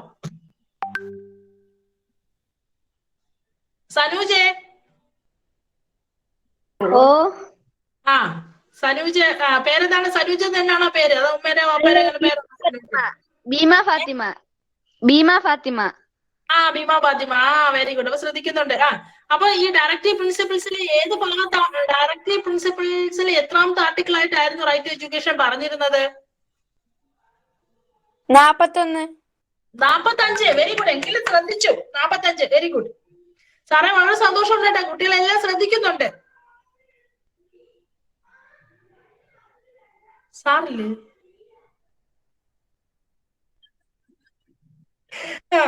അപ്പൊ പാർട്ട് 4 ഡയറക്റ്റ് പ്രിൻസിപ്പിൾ. അപ്പൊ ഇനി ഞാൻ ഇപ്പൊ പാർട്ട് 1 പറഞ്ഞു, പാർട്ട് 2 പറഞ്ഞു, പാർട്ട് 3 പറഞ്ഞു. അടുത്ത് ഞാൻ പറയാൻ പോകുന്നത് പാർട്ട് 4. പാർട്ട് 1 എന്തായിരുന്നു? Part 1 union and its territories, നമ്മുടെ രാജ്യവും അതിന്റെ അതിരുകളും. പാർട്ട് 2 എന്ന് പറഞ്ഞ സിറ്റിസൺഷിപ്പ്. പാർട്ട് 3 എന്ന് പറഞ്ഞ ഫണ്ടമെന്റൽ റൈറ്റ്സ്. പാർട്ട് 3-നെ കുറിച്ചും കുറച്ച് വിശദമായിട്ട് പറഞ്ഞു. എന്താണ് നമുക്ക് ഏറ്റവും അറിയാൻ താല്പര്യമുള്ളതും ഏറ്റവും പ്രധാനപ്പെട്ടതുമാണ് നമ്മുടെ മൗലികാവകാശം. അതുകൊണ്ട് ഞാൻ വളരെ വിശദമായിട്ട് അതിനെ കുറിച്ച് പറഞ്ഞു. ഞാൻ ഇടയ്ക്കിടയ്ക്ക് ഞാൻ ചോദിക്കും. അപ്പൊ ശ്രദ്ധിക്കുന്നുണ്ടെന്ന് അറിഞ്ഞാൽ വളരെ സന്തോഷം. അടുത്ത പാർട്ട് 4-നകത്താണ് നമ്മളെ ഡയറക്റ്റീവ് പ്രിൻസിപ്പിൾസിനെ കുറിച്ച് പറയുന്നത്. ഡയറക്റ്റീവ് പ്രിൻസിപ്പിൾസ് എന്ന് പറഞ്ഞാൽ എന്ന് വെച്ചാൽ ഒരു പോസിറ്റീവ് ആയിട്ടുള്ള ഒരു ഒബ്ലിഗേഷൻ, നമ്മുടെ രാജ്യത്തിന് ഒരു ഉത്തരവാദിത്വം ഇങ്ങനെ കൊടുക്കുകയാണ്. നമ്മുടെ പൗരന്റെ അവകാശമായിട്ട് ഇത് ആവശ്യപ്പെടാൻ പറ്റില്ല, അത് എന്റെ അവകാശമാണെന്ന് ആവശ്യപ്പെടാൻ പറ്റില്ല. പക്ഷെ അത് ചെയ്യേണ്ട ഒരു ഉത്തരവാദിത്വം എന്ത് ചെയ്യാണ്? നമ്മുടെ രാജ്യത്തിന്റെ മേൽ, ഭരണകർത്താക്കളുടെ മേൽ ഭരണഘടന കൊണ്ടുവയ്ക്കുകയാണ്. അതാണ് ഡയറക്റ്റീവ് പ്രിൻസിപ്പിൾസ് അല്ലെങ്കിൽ നിർദ്ദേശക തത്വം എന്ന് പറയുന്നത്. മനസ്സിലായോ? ഫണ്ടമെന്റൽ റൈറ്റ്സും ഡയറക്റ്റീവ് പ്രിൻസിപ്പിൾസും തമ്മിൽ ഞാൻ ചെറുതായിരുന്നപ്പോൾ എനിക്ക് ഭയങ്കര സംശയം തോന്നിയിട്ടുണ്ട്. ഞാൻ ലോ കോളേജിൽ പഠിക്കുമ്പോൾ പോലും എനിക്ക് സംശയം, എന്ത് ഈ രണ്ടും കൂടി ഇങ്ങനെ ക്ലാഷ് ആകുന്നത്? ഡയറക്റ്റീവ് ഫണ്ടമെന്റൽ റൈറ്റ്സ് എന്ന് പറഞ്ഞാൽ നമ്മുടെ അവകാശമാണ്. അത് എവിടെയെങ്കിലും ലംഘിക്കപ്പെട്ടാൽ നമുക്ക് പറയാം എന്റെ അവകാശമാണ്, എനിക്ക് തന്നേ പറ്റുള്ളൂ എന്ന് പറയാം. പക്ഷെ ഡയറക്റ്റീവ് പ്രിൻസിപ്പിൾസ് അല്ലെങ്കിൽ നിർദ്ദേശക തത്വം എന്ന് പറയുന്നത് പൗരന്റെ അവകാശമല്ല. പക്ഷെ അതിൽ പറയുന്ന കാര്യങ്ങൾ അത് നമ്മുടെ രാജ്യത്തെ പൗരന് വേണ്ടുന്ന ക്ഷേമ പ്രവർത്തനങ്ങളാണ്. അത് പൗരന്റെ അവകാശമായിട്ട് കണക്കാക്കുകയല്ല. അത് നിങ്ങൾ ചെയ്യണം എന്ന് ഭരണകർത്താക്കളെ എന്താണ് നമ്മുടെ ഭരണഘടന ഓർമ്മിപ്പിക്കുകയാണ്. ഒരു നല്ല രാജ്യം കെട്ടിപ്പടുക്കാനായിട്ട് ഡയറക്റ്റീവ് പ്രിൻസിപ്പിൾസിൽ പറഞ്ഞിരിക്കുന്ന നിർദ്ദേശ തത്വങ്ങളിൽ പറഞ്ഞിരിക്കുന്ന കാര്യങ്ങൾ എന്ത് ചെയ്യണം, നിങ്ങൾ നടത്തണം. എങ്കിൽ മാത്രമേ അത് ശരിയായ ഒരു രാജ്യം നിങ്ങൾക്ക് കെട്ടിപ്പടുക്കാൻ പറ്റുള്ളൂ എന്നുള്ളൊരു നിർദ്ദേശമാണ് നിർദ്ദേശക തത്വം എന്ന് പറയുന്നത്. ഓക്കെ, അതൊക്കെ ചെയ്യുന്നുണ്ട്. അത് ഒരുപാട് നമ്മുടെ മാറി മാറി വരുന്ന എല്ലാ സർക്കാരുകളും നമ്മുടെ രാജ്യത്തിന്റെ പുരോഗതിക്ക് വേണ്ടി ഡയറക്റ്റീവ് പ്രിൻസിപ്പിൾസിൽ പറയുന്ന കാര്യങ്ങളെല്ലാം ഏകദേശം എല്ലാം തന്നെ ചെയ്തു എന്നാണ് ഞാൻ മനസ്സിലാക്കുന്നത്. അടുത്ത് ഈ പാർട്ട് 4 തന്നെ ഒരു സബ് ക്ലോസും കൂടി എ എന്ന് പറഞ്ഞു. Part 4A. എന്താണ് പാർട്ട് 4A എന്നറിയാമോ? ആർക്കെങ്കിലും അറിയാമോ? ഇല്ല teacher. Part 4A fundamental duties ആണ്. ഒരു പൗരൻ ചെയ്യേണ്ടുന്ന കടമകളാണ്. ചുമ്മാ അവകാശങ്ങൾ മാത്രം വാങ്ങിച്ചു വെച്ചോണ്ടിരുന്നാൽ മതിയാ? തിരിച്ചും കുറെ കടമകളുണ്ട്. ആ കടമകളെ കുറിച്ച് പറയുന്ന ഭാഗമാണ് പാർട്ട് 4A. മനസ്സിലായോ? മനസ്സിലായി. നമ്മുടെ ദേശത്തിന്റെ സ്വാതന്ത്ര്യത്തിന് വേണ്ടി പരിശ്രമിച്ച ആൾക്കാരെ കുറിച്ച് എന്ന് സ്മരിക്കുക, നമ്മുടെ ദേശത്തിന്റെ ഐക്യത്തിന് വേണ്ടി ശ്രമിക്കുക, നമ്മുടെ ദേശീയ പതാകയെ ബഹുമാനിക്കുക. ഇതിപ്പോ നമ്മുടെ സ്റ്റുഡന്റ് പോലീസിന്റെ കീഴിൽ സാറ് ചെയ്യുന്നത് അതൊരു ഫണ്ടമെന്റൽ ഡ്യൂട്ടിയാണ്. എന്താണ്? നമ്മുടെ ഭരണഘടനയെ ബഹുമാനിക്കുക, അതിനെ ആദരിക്കുക, അതിന്റെ പേരുമായിട്ട് അനുസ്മരണം നടത്തുക, അല്ലെങ്കിൽ സെമിനാർ നടത്തുക. ഇതൊക്കെ ഇങ്ങനെയുള്ള കുറെ കാര്യങ്ങൾ. നമ്മുടെ ദേശീയ പതാകയെ ആദരിക്കുക, ദേശീയ ഗാനത്തെ ആദരിക്കുക, നമ്മുടെ രാജ്യത്തെ മൊത്തം ഇത് ബഹുമാനിക്കുക, നമ്മുടെ രാജ്യത്തിന്റെ അഖണ്ഡത നിലനിർത്തുക. ഇങ്ങനെ കുറെ ഡ്യൂട്ടീസ് ഉണ്ട്. ആ ഡ്യൂട്ടീസ് ആണ് ആ ഡ്യൂട്ടീസിനെ പറ്റി പറയുന്നതാണ് പാർട്ട് 4A. അപ്പൊ ഇനി 4 പാർട്ട് മനസ്സിലായത്. ഇതാണ് പ്രധാനമായിട്ട്. സത്യം പറഞ്ഞ ലോ കോളേജിൽ ഫസ്റ്റ് പേപ്പർ കോൺസ്റ്റിറ്റ്യൂഷൻ ഫസ്റ്റ് എന്ന് പറയുന്ന ഈ 4 പാർട്ടാണ്. ഭയങ്കര കോൺസ്റ്റിറ്റ്യൂഷൻ ഫസ്റ്റ് പാർട്ടൊക്കെ നമുക്ക് ഭയങ്കര ഈസിയാണ്. നമ്മള് ഭയങ്കര കാര്യമാണ് ഇത്രയുള്ള കോൺസ്റ്റിറ്റ്യൂഷൻ എന്നൊക്കെ വിചാരിച്ച് പഠിക്കും. പക്ഷെ സെക്കൻഡ് പാർട്ടാണ് ഇച്ചിരി നമ്മളായിട്ട് കറക്കുന്നത്. പക്ഷെ ഒരുപാട് കാര്യങ്ങൾ ഡീപ്പായിട്ട് പറഞ്ഞു പോകുന്നതാണ്. സെക്കൻഡ് പാർട്ട് എന്ന് ഞാൻ ഉദ്ദേശിച്ചത് എന്താണ്? ഞാൻ പഠിച്ച പാർട്ടാണ്. നിങ്ങൾക്ക് ഞാൻ പറഞ്ഞ നമ്മുടെ പാർട്ട് 5ആണ്. അതായത് ഞാൻ പഠിച്ചുകൊണ്ടിരുന്നപ്പോൾ കോൺസ്റ്റിറ്റ്യൂഷൻ പേപ്പർ ഫസ്റ്റ് എന്ന് പറയുന്നത് പാർട്ട് 4A വരെ പറഞ്ഞു നിർത്തും കേട്ടോ. അപ്പൊ ഒരു ബുക്ക് ഒരു പേപ്പർ പഠിക്കേണ്ട, ഒരു എക്സാമിന് പഠിക്കേണ്ടതാണ് പാർട്ട് 4A വരെ പറഞ്ഞു നിർത്തും. അത് വളരെ ഈസിയാണ്. കുറച്ചുകൂടി ഡീപ്പായിട്ട് നമ്മൾ എല്ലാ കാര്യങ്ങളും പഠിച്ചാൽ മതി. ഞങ്ങൾക്ക് സെക്കൻഡ് പേപ്പറിനകത്ത് വരുന്നതാണ് പാർട്ട് 5 മുതൽ 22 വരെ. അതിനകത്ത് ഇടയ്ക്ക് 2 സബ് ക്ലോസുകളും കയറ്റുന്നുണ്ട്. അപ്പൊ അത് കുറച്ചുകൂടെ ബുദ്ധിമുട്ടാണ്. അതുകൊണ്ട് ഞാൻ കൂടുതൽ ഡീപ്പായിട്ടൊന്നും പറയുന്നില്ല. നിങ്ങൾ കൂടുതൽ ഡീപ്പായിട്ട് പറഞ്ഞാൽ അത് ചിലപ്പോൾ കുറച്ച് ഗ്രഹിക്കാൻ ബുദ്ധിമുട്ടായിരിക്കും. ഞാൻ അതുകൊണ്ട് എനിക്ക് മനസ്സിലായത് ചെറുതായിട്ട് നിങ്ങൾക്ക് ഷോർട്ട് ചെയ്ത് പറഞ്ഞുതരാം. അപ്പൊ പാർട്ട് 5 എന്ന് പറയുന്നത് നമ്മുടെ രാജ്യത്തെ ഭരണ സംവിധാനത്തെ 3ആയി തിരിക്കുന്നു എന്നാണ് പാർട്ട് 5 പറയുന്നത്. ഏതൊക്കെയാണ് 3? അതൊക്കെ നിങ്ങൾ പഠിച്ചാണ്. ഏതൊക്കെയാണ് 3? നമ്മളെ രാജ്യത്തെ ഭരണ സംവിധാനത്തെ 3ആയിട്ട് തിരിക്കുന്നുണ്ട് നമ്മളെ ഭരണഘടന. ഏതൊക്കെയാണ് ആ 3 സെക്ഷൻസ് എന്ന് ആർക്കെങ്കിലും ഒന്ന് പറയാമോ?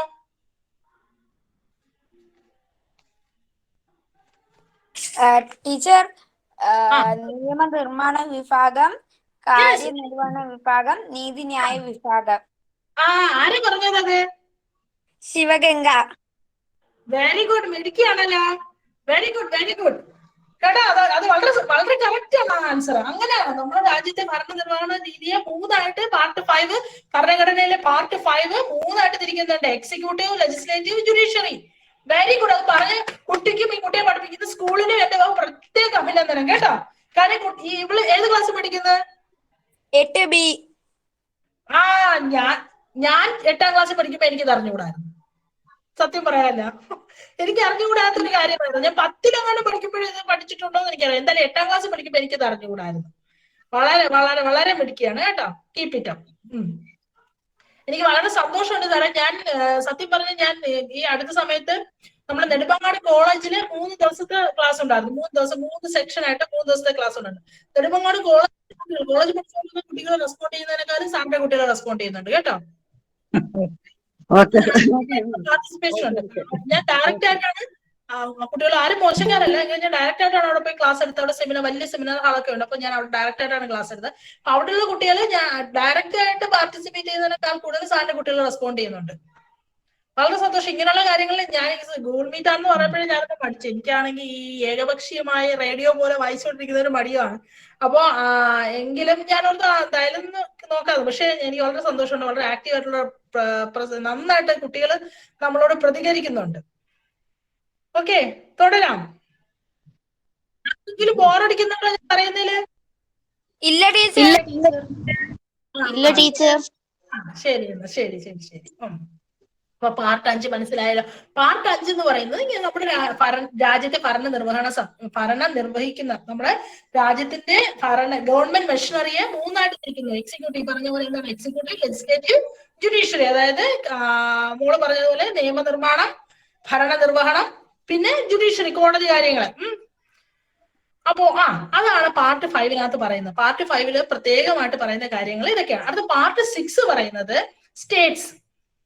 ഒരു സംസ്ഥാനത്തിന്റെ പ്രവർത്തനങ്ങൾ എങ്ങനെയായിരിക്കണം, സംസ്ഥാനത്തിന്റെ ഗവർണറിനെ നിയമിക്കുന്നതിനെ കുറിച്ച്, മുഖ്യമന്ത്രിയെ നിയമിക്കുന്നതിന്, മുഖ്യമന്ത്രിയുടെ ഇലക്ഷനെ കുറിച്ച്, ഇങ്ങനെയുള്ള കാര്യങ്ങളെല്ലാം വിശദമായിട്ട് മന്ത്രിമാരെ തിരഞ്ഞെടുക്കുന്നതിനെ പറ്റി, MLA-മാരെ പറ്റി, ഒരു സ്റ്റേറ്റ് എങ്ങനെയൊക്കെ പ്രവർത്തിക്കണം എന്നതിനെ കുറിച്ചുള്ള ഗൈഡ് ലൈൻസ് ആണ് പാർട്ട് 6 പറയുന്നത്. ഓക്കെ, അടുത്ത പാർട്ട് 7 ഞാൻ വിശദമാക്കുന്നില്ല.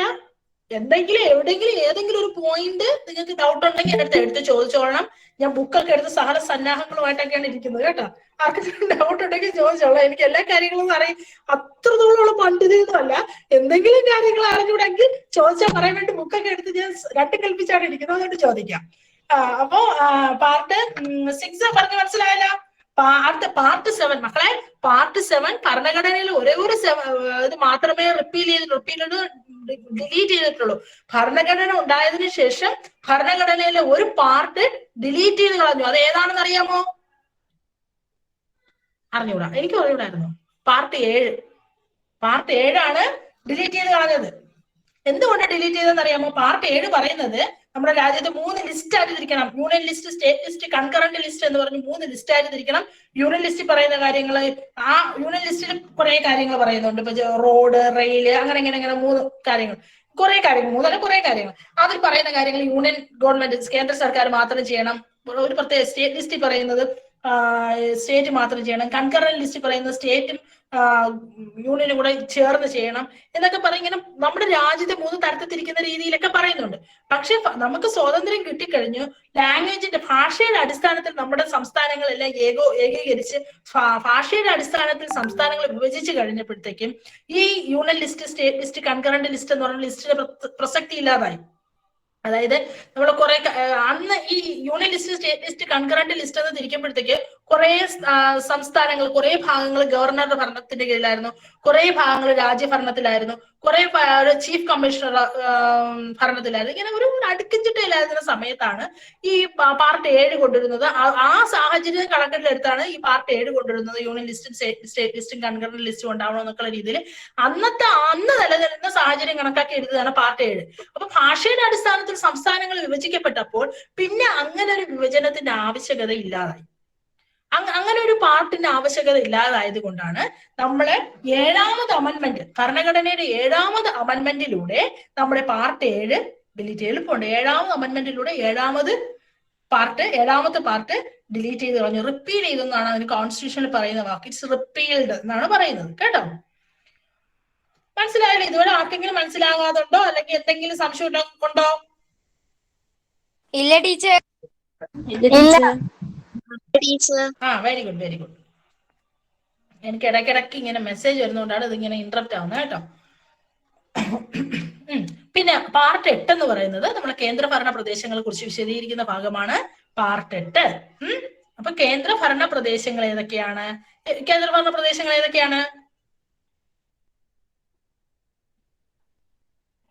അനക്കോ ഇല്ലേ? ആൻഡമാൻ, കാശ്മീർ, ജമ്മു കാശ്മീർ, ലക്ഷദ്വീപ്, ആൻഡമാൻ നിക്കോബാർ, ഡൽഹി, ദാമൻ ആൻഡ് ദിയു,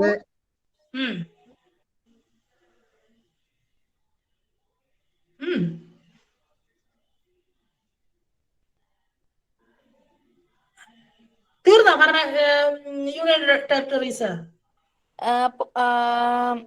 പുതുച്ചേരി, പോണ്ടിച്ചേരി, പുതുച്ചേരി. അപ്പോൾ നമ്മുടെ നിങ്ങൾക്ക് എല്ലാവർക്കും അറിയാം കേന്ദ്രഭരണ പ്രദേശങ്ങൾ ഏകദേശം എല്ലാം നിങ്ങൾക്ക് അറിയാം. അപ്പൊ കേന്ദ്രഭരണ പ്രദേശങ്ങളെ കുറിച്ച് വ്യക്തമാക്കുന്ന ഏതൊക്കെയാണ് കേന്ദ്രഭരണ പ്രദേശങ്ങൾ, കേന്ദ്രഭരണ പ്രദേശത്തിലെ ഭരണനിർവഹണം എങ്ങനെ ആയിരിക്കണം അറിയാലോ. കേന്ദ്രഭരണ പ്രദേശങ്ങളെ ഭരണനിർവഹണം ആരാണ് നടത്തുന്നത്?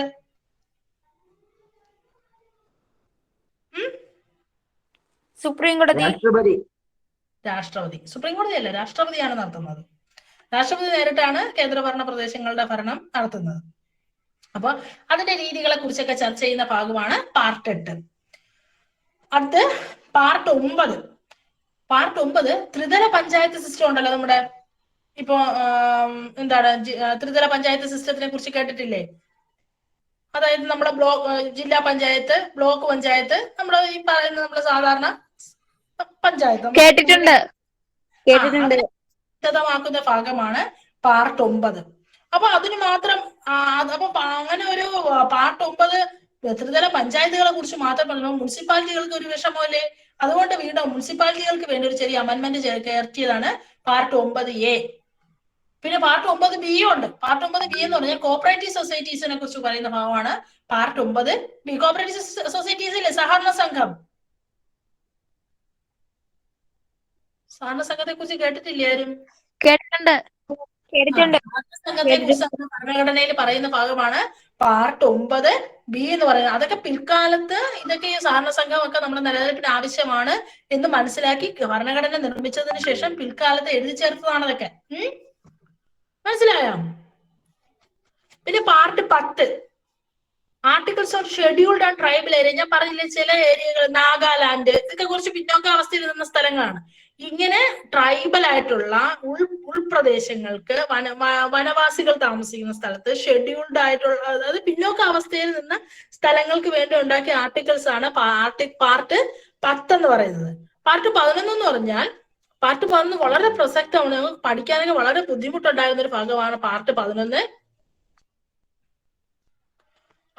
പാർട്ട് 11 എന്ന് പറയുന്നത് സംസ്ഥാന സർക്കാരും കേന്ദ്ര സർക്കാരും തമ്മിൽ ഉണ്ടാകുന്ന ബന്ധങ്ങളെ കുറിച്ചാണ്. അതായത് ഇപ്പൊ സാമ്പത്തികത്തിന്റെ കാര്യത്തിലായാലും ഭരണത്തിന്റെ കാര്യത്തിലായാലും സാമ്പത്തികമായി ഇപ്പൊ കുറച്ച് ഒരു സംഭവം എന്തെങ്കിലും ഒരു പ്രത്യേക റോഡ് പണിക്കാണെങ്കിൽ ഒരു പ്രത്യേക കുറച്ച് ഫണ്ട്, പാതി കൂടുതൽ ഫണ്ട് ചിലപ്പോൾ കേന്ദ്രം കൊടുക്കും, അതിൽ ഇത്ര 30% ഫണ്ട് സംസ്ഥാനം കൊടുക്കണം. ഇങ്ങനെയൊക്കെയുള്ള ചില നിലപാടുകളുണ്ട്. ഇങ്ങനെയൊക്കെ വരുന്ന സാഹചര്യത്തിൽ എടുക്കേണ്ടുന്ന എങ്ങനെയാണ് അത് കൈകാര്യം ചെയ്യേണ്ടതെന്ന് വ്യക്തമാക്കുന്നതാണ് പാർട്ട് 11 എന്ന് പറയുന്നത്. പിന്നെ പാർട്ട് 12 എന്ന് പറയുന്നത് നമ്മുടെ ഇന്ത്യയിൽ ഗവൺമെന്റ് ആയിട്ട് തന്നെ എന്തെങ്കിലും കച്ചവടം, ഗവൺമെന്റിന്റെ കീഴിൽ തന്നെ കച്ചവടങ്ങൾ കാണാം. ഇപ്പൊ KSRTC എന്ന് പറഞ്ഞാൽ നമ്മുടെ കേരള സർക്കാരിന്റെ ഒരു ബിസിനസ് ആണ് KSRTC. നമ്മുടെ സിവിൽ സപ്ലൈസ് ഉണ്ടല്ലോ, നമ്മുടെ മദ്യം വാങ്ങുന്ന ആൾക്കാര്, അതൊക്കെ നമ്മുടെ സർക്കാരിന്റെ ഒരു ബിസിനസ് ആണ്. ലോട്ടറി, അത് നമ്മുടെ ബിസിനസ്സാണ്. അങ്ങനെ സംസ്ഥാന സർക്കാർ അല്ലെങ്കിൽ നമ്മുടെ കേന്ദ്ര സർക്കാർ എന്തെങ്കിലും ബിസിനസ് ചെയ്യുമ്പോൾ പാലിക്കേണ്ട കാര്യങ്ങൾ എന്തൊക്കെയാണെന്നതിനെ കുറിച്ച്, ബിസിനസ്സും പിന്നെ കരാറിൽ ഏർപ്പെടുമ്പോൾ ഒക്കെ പാലിക്കേണ്ട കാര്യങ്ങളെ കുറിച്ച് പറയുന്നതാണ് പാർട്ട് 12. പാർട്ട് 13 അതുപോലെ തന്നെ കച്ചവടം നമ്മളെ ഒരു രാജ്യത്തിനകത്ത് തന്നെ കച്ചവടങ്ങൾ ചെയ്യുമ്പോൾ എന്തെല്ലാം നിബന്ധനകൾ പാലിക്കണമെന്ന് പറയുന്നത് പാർട്ട് 13. പിന്നെ പാർട്ട് 14 എന്ന് പറയുന്നത് ഇന്ത്യയിലെ കേന്ദ്ര സർക്കാരും സംസ്ഥാന സർക്കാരിനും ഇടയ്ക്കുള്ള സേവനങ്ങൾ, അവരങ്ങോട്ടും ഇങ്ങോട്ടും എന്തെല്ലാം സേവനങ്ങൾ ചെയ്യണം എന്നതിനെ കുറിച്ച് പറയുന്നു. പാർട്ട് 14A ഒരു ചെറിയൊരു അമെന്റ്മെന്റ് വന്നിട്ടുണ്ട്. എന്ന് പറഞ്ഞ് ട്രിബ്യൂണൽസ് കേട്ടിട്ടുണ്ടോ? ട്രിബ്യൂണലുകൾ എന്ന് കേട്ടിട്ടുണ്ടോ? ഏത് കാര്യത്തിനും ഉണ്ട് ഇപ്പൊ ട്രിബ്യൂണൽ, അഡ്മിനിസ്ട്രേറ്റീവ് ട്രിബ്യൂണൽ, ഇങ്ങനെ ട്രിബ്യൂണൽസ്. അതായത് ഏത് കാര്യത്തിനായാലും ഇപ്പൊ കോടതികൾക്ക് തന്നെ തതുല്യമായ പദവിയുള്ള കോടതികൾ പോലെ തന്നെ പദവിയുള്ള ട്രിബ്യൂണലുകളുണ്ട്. ആ ട്രിബ്യൂണലുകൾ പോലെ ഓംബുഡ്സ്മാൻ എന്നൊക്കെ കേട്ടിട്ടില്ലേ നിങ്ങള്? ട്രിബ്യൂണൽ എന്ന് പറയുമ്പോൾ അഡ്മിനിസ്ട്രേറ്റീവ് ട്രിബ്യൂണൽ ഉണ്ട്, ലേബർ ട്രിബ്യൂണൽ ഉണ്ട്, ഏതിനും ഒരു ട്രിബ്യൂണൽ ഉണ്ട്. അത് കോടതിയുടെ അതേ പദവിയാണ്. അതായത് സാധാരണ വ്യക്തികൾ തമ്മിലുള്ള പ്രശ്നമല്ലാതെ ഇപ്പൊ വ്യക്തിയും ഒരു സർക്കാരിന്റെ ഒഫീഷ്യൽ സംവിധാനം, ലോക്കൽ സെൽഫ് ട്രിബ്യൂണൽ ഉണ്ട്. അതായത് പഞ്ചായത്തിലെ ഉദ്യോഗസ്ഥരും ഒരു വ്യക്തിയും തമ്മിൽ തർക്കം ഉണ്ടായാൽ അത് ഫൈനലൈസ് ചെയ്യുന്നത് അവരുടെ ട്രിബ്യൂണലിലാണ്. അതാണ് ട്രിബ്യൂണൽ. ട്രിബ്യൂണൽ എന്താണെന്ന് ആർക്കെങ്കിലും സംശയം ഉണ്ടോ? ഇല്ല ടീച്ചർ. അത് 14A ആണ് ട്രിബ്യൂണൽസിനെ കുറിച്ച് വ്യക്തമാക്കുന്നത്. അതൊക്കെ പിന്നീടാണ് ട്രിബ്യൂണലൊക്കെ ആവശ്യമാണെന്ന്. അതായത് സർക്കാരിനെതിരെയൊക്കെ കോടതി കയറി ഇറങ്ങി ഒരു അന്തവും കുന്തവും ഇല്ലാതായപ്പോൾ പൊതുജനങ്ങളുടെ നന്മയെ കരുതിയാണ് ട്രിബ്യൂണൽസ് സ്ഥാപിക്കുന്നത്. വ്യക്തികൾ തമ്മിലുള്ള കേസുകളെല്ലാം കോടതിയിലും, സർക്കാരിനെതിരെ ആവുമ്പോൾ അത് ഒരു പ്രത്യേക സർക്കാരിനെതിരെ ആവുമ്പോൾ അവർക്ക് ആ ഡിപ്പാർട്ട്മെന്റിനുള്ള ട്രിബ്യൂണൽ ഉണ്ട്. അവിടെ കൊണ്ട് കൊടുത്താൽ പെട്ടെന്ന് എന്തെങ്കിലും തീർപ്പുണ്ടാവുന്നതാണ് നമ്മുടെ ഒരു വിശ്വാസം. അപ്പൊ ആർട്ടിക്കിൾ 14A. അടുത്ത ആർട്ടിക്കിൾ 15 എന്ന് പറയുന്നത് ഇലക്ഷനെ കുറിച്ചാണ്. ഒരു സംസ്ഥാനത്ത് അല്ലെങ്കിൽ നമ്മുടെ രാജ്യത്ത് എങ്ങനെ ഇലക്ഷൻ നടത്തണം, ഇലക്ഷന്റെ പ്രക്രിയകളെല്ലാം എങ്ങനെ ആയിരിക്കണം, എങ്ങനെയാണ് ഇലക്ഷൻ, നമുക്ക് ഒരാൾക്ക് വോട്ട് ചെയ്യാൻ എത്ര വയസ്സ് തികയണം? അതെല്ലാവർക്കും അറിയായിരിക്കും. എത്ര വയസ്സ് തികയണം? 18 വയസ്സ് 18 എല്ലാവർക്കും വോട്ടവകാശം ഉണ്ട് അല്ലേ? അപ്പൊ വോട്ടവകാശം ഉള്ളവർക്ക് എല്ലാം എങ്ങനെ വോട്ടർ പട്ടിക എങ്ങനെ തയ്യാറാക്കണം, എങ്ങനെയാണ് ഒരു ഇലക്ഷൻ നടത്താൻ വേണ്ടി നോമിനേഷൻ സ്വീകരിക്കേണ്ടത്, സ്ക്രൂട്ടിനി ചെയ്യേണ്ടത്. സ്ക്രൂട്ടിനി എന്ന് പറഞ്ഞാൽ നോമിനേഷൻ കൊടുത്ത് അത് പരിശോധിക്കാൻ ഉദ്യോഗസ്ഥനെ ഏർപ്പാടാക്കിയിട്ടുണ്ടായിരിക്കും, പ്രിസൈഡിംഗ് ഓഫീസർ ഏർപ്പാടാക്കിയിട്ടുണ്ടായിരിക്കും. ആ പ്രിസൈഡിംഗ് ഓഫീസർ ഇന്ന ആളിന് ഇലക്ഷൻ സമീപിക്കാൻ അവകാശം ഉണ്ടോ എന്ന് സ്ക്രൂട്ടിനൈസ് ചെയ്യും. സ്ക്രൂട്ടിനൈസ് ചെയ്തിട്ട് അയാൾക്ക് വ്യക്തമായ അവകാശം ഉണ്ടായാലും അയാൾ അതിന് ക്വാളിഫൈഡ് ആണെങ്കിൽ അതിനെക്കുറിച്ച് അയാൾ ഒരു സ്ഥാനാർത്ഥിയെ പ്രഖ്യാപിച്ചുകൊണ്ട് ലിസ്റ്റ് ഇടും. പിന്നെ അവരുടെ പ്രചാരണം ഒക്കെ ഞാൻ പറഞ്ഞുതരാതെ തന്നെ നിങ്ങൾക്ക് എല്ലാവർക്കും അറിയാം. നിങ്ങൾക്ക് സ്കൂളിൽ ഇലക്ഷൻ നടത്തുന്നുണ്ടോ തോന്നണം അല്ലേ? ടീച്ചർ. അപ്പൊ ആ ഇലക്ഷനെ കുറിച്ചൊക്കെ പറയാം. നമ്മുടെ ഭരണഘടനയിലെ 15ാമത് പാർട്ടാണ്. അടുത്ത 16ാമത്തെ പാർട്ട് പറയുന്നത് certain caste and tribe shall be represented. അത് ലോകസഭയിൽ, അതായത് നമ്മുടെ ലോകസഭയിൽ അറിയാം, ലോകസഭ നമ്മുടെ പാർലമെന്റിലെ ലോകസഭയില് എന്താണ് ചില ജാതിയിൽപ്പെട്ട അല്ലെങ്കിൽ ചില വിഭാഗക്കാർക്ക് നിർബന്ധമായും സംവരണം ഉണ്ടായിരിക്കും. അവരിലുള്ളവർ വേണം, അവർ ഒരു MP ഇന്ന കാസ്റ്റിൽപ്പെട്ട ഒരാളായിരിക്കണം, നിർബന്ധമായും ആയിരിക്കണം. 20% റിസർവേഷൻ ഉണ്ടെന്നാണ് പറയുന്നത്. 100 പേരെടുക്കുമ്പോഴത്തേക്ക് 20% ഒരു മൈനോറിറ്റി കാസ്റ്റിൽ ഉള്ളവർ തീർച്ചയായും വേണമെന്നാണ് പറയുന്നത്. കാര്യം അവരുടെ ഈ മൈനോറിറ്റി ആയിട്ടുള്ള അല്ലെങ്കിൽ പിന്നോക്കാവസ്ഥയിൽ നിൽക്കുന്ന ആൾക്കാരുടെ കാര്യങ്ങളും ലോകസഭയിൽ അറിയണ്ടേ? പിന്നോക്കാവസ്ഥയിലുള്ള ആൾക്കാരെ മാത്രം അറിഞ്ഞാൽ പോരല്ലോ. അപ്പൊ പിന്നോക്കാവസ്ഥയിലുള്ള ആൾക്കാരുടെ കാര്യങ്ങളും കൂടെ പറയാൻ അവരുടെ പ്രതിനിധിക്ക് വേണ്ടി 20% സീറ്റ് റിസർവേഷൻ നമ്മുടെ ലോകസഭയില് ഉണ്ട്. അപ്പോ അടുത്ത പാർട്ട് 17. അപ്പൊ ഞാൻ 16 വരെ പറഞ്ഞു. അടുത്ത ഏതാണ് പറയാൻ പോകുന്ന? പാർട്ട് 17. പാർട്ട് 17 എന്താണ്? ഒഫീഷ്യൽ ലാംഗ്വേജിനെ കുറിച്ചാണ് പറയുന്നത്. നമ്മുടെ ഒഫീഷ്യൽ ലാംഗ്വേജ് ഏതാണ്? മലയാളം. അല്ല മക്കളെ, നമ്മുടെ ഇന്ത്യയുടെ official language Hindi and English. അതായത് നമ്മളെ ഭരണഘടന പറയുന്നത്, ഭരണഘടന നിർമ്മിച്ച് അതിനുശേഷം ഒരു 10 വർഷം വരെ ഇംഗ്ലീഷ് ഒഫീഷ്യൽ ലാംഗ്വേജ് തുടർന്നോട്ടെ. അതിനുശേഷം നമ്മുടെ രാജ്യത്തെ ഒഫീഷ്യൽ ലാംഗ്വേജ് ഹിന്ദി ആയിരിക്കണം. ദേവനാഗരി ലിപിയിൽ എഴുതിയ ഹിന്ദി തന്നെ ആയിരിക്കണം നമ്മുടെ ഒഫീഷ്യൽ ലാംഗ്വേജ് ആയിരുന്നു നമ്മുടെ ഭരണഘടനാ ശില്പികളുടെ ഒരു ആഗ്രഹം. പക്ഷെ അതൊന്നും അത്രത്തോളം അങ്ങോട്ട് റീച്ച് ഒന്നും എത്തിയില്ല. ഇപ്പോഴും ഏറെക്കുറെ ഹിന്ദി ആൻഡ് ഇംഗ്ലീഷ് എന്ന് പറയാനേ പറ്റുള്ളൂ. 10 വർഷം വരെ ഇംഗ്ലീഷ് ഒഫീഷ്യൽ ലാംഗ്വേജ് ആയി വെച്ചോളൂ. 10 വർഷങ്ങൾക്ക് ശേഷം ഹിന്ദി ഒഫീഷ്യൽ ലാംഗ്വേജ്, ഹിന്ദി ആയിരിക്കണം ഒഫീഷ്യൽ ലാംഗ്വേജ് എന്നാണ് നമ്മുടെ ഭരണഘടനാ ശില്പികൾ ആർട്ടിക്കിൾ പാർട്ട് 17 പറഞ്ഞിരിക്കുന്നത്. പക്ഷെ ഇപ്പോഴും ഏകദേശം എന്താണ്, രണ്ടും ഹിന്ദി ആൻഡ് ഇംഗ്ലീഷ് എന്ന് തന്നെ പറയും ഒഫീഷ്യൽ ലാംഗ്വേജ്. അപ്പൊ അത് പാർട്ട് 17 പറയുന്നത്. അടുത്ത പാർട്ട് 18 എന്ന് പറയുന്നത് duty of the union to protect against every external aggression and internal disturbance. അതായത് നമ്മുടെ കേന്ദ്ര സർക്കാരിനുള്ള ഉത്തരവാദിത്വമുണ്ട്, നമ്മുടെ രാജ്യത്തെ സംരക്ഷിക്കാനുള്ള ഉത്തരവാദിത്വം. പുറത്തുനിന്നുള്ള ഒരു അധിനിവേശ ശക്തികളെ നമ്മളെ വന്ന് ദ്രോഹിക്കാതെ നമ്മളെ സംരക്ഷിക്കാനുള്ള ഒരു ഉത്തരവാദിത്വം കേന്ദ്ര സർക്കാരിനുണ്ട്. നമ്മുടെ രാജ്യത്തിനകത്ത് എന്തെങ്കിലും ചെറിയ ചെറിയ തർക്കങ്ങൾ ഉണ്ടെങ്കിലും അത് പരിഹരിക്കേണ്ട ഉത്തരവാദിത്വം യൂണിയൻ ഗവൺമെന്റിനുണ്ട്. 2 സംസ്ഥാനങ്ങൾ തമ്മിൽ എന്തെങ്കിലും കശപിശയാണെന്ന് വെച്ചു എങ്കിൽ അത് പരിഹരിക്കേണ്ട, അതിനെ സ്മൂത്ത് ആയിട്ട് കൈകാര്യം ചെയ്യേണ്ട അവകാശവും നമ്മുടെ കേന്ദ്ര സർക്കാരിനുണ്ട്. അവകാശമല്ല, ബാധ്യതയും കേന്ദ്ര സർക്കാരിനുണ്ട്. അവകാശം എന്നല്ല എന്ന് പറയേണ്ട, ബാധ്യതയും കേന്ദ്ര സർക്കാരിന് ഉണ്ട്. അങ്ങനെയുള്ള കാര്യങ്ങളെ കുറിച്ച് വിശദമാക്കുന്നതാണ് പാർട്ട് 18. പാർട്ട് 19 എന്ന് പറഞ്ഞാൽ this part of constitution consist of miscellaneous president and ഗവർണറിനുള്ള പ്രിവിലേജ്. അതായത് പല അല്ലറ ചില്ലറ പല വക എന്ന് പറയില്ലേ, നമ്മൾ പലവ്യഞ്ജന കടയിൽ പോയി വാങ്ങിക്കുമ്പോൾ ജീരകം അതൊക്കെ വാങ്ങിക്കുന്ന പറയുമ്പോൾ പല വകയാണ് പാർട്ട് 20 എന്ന് പറയുന്നത്.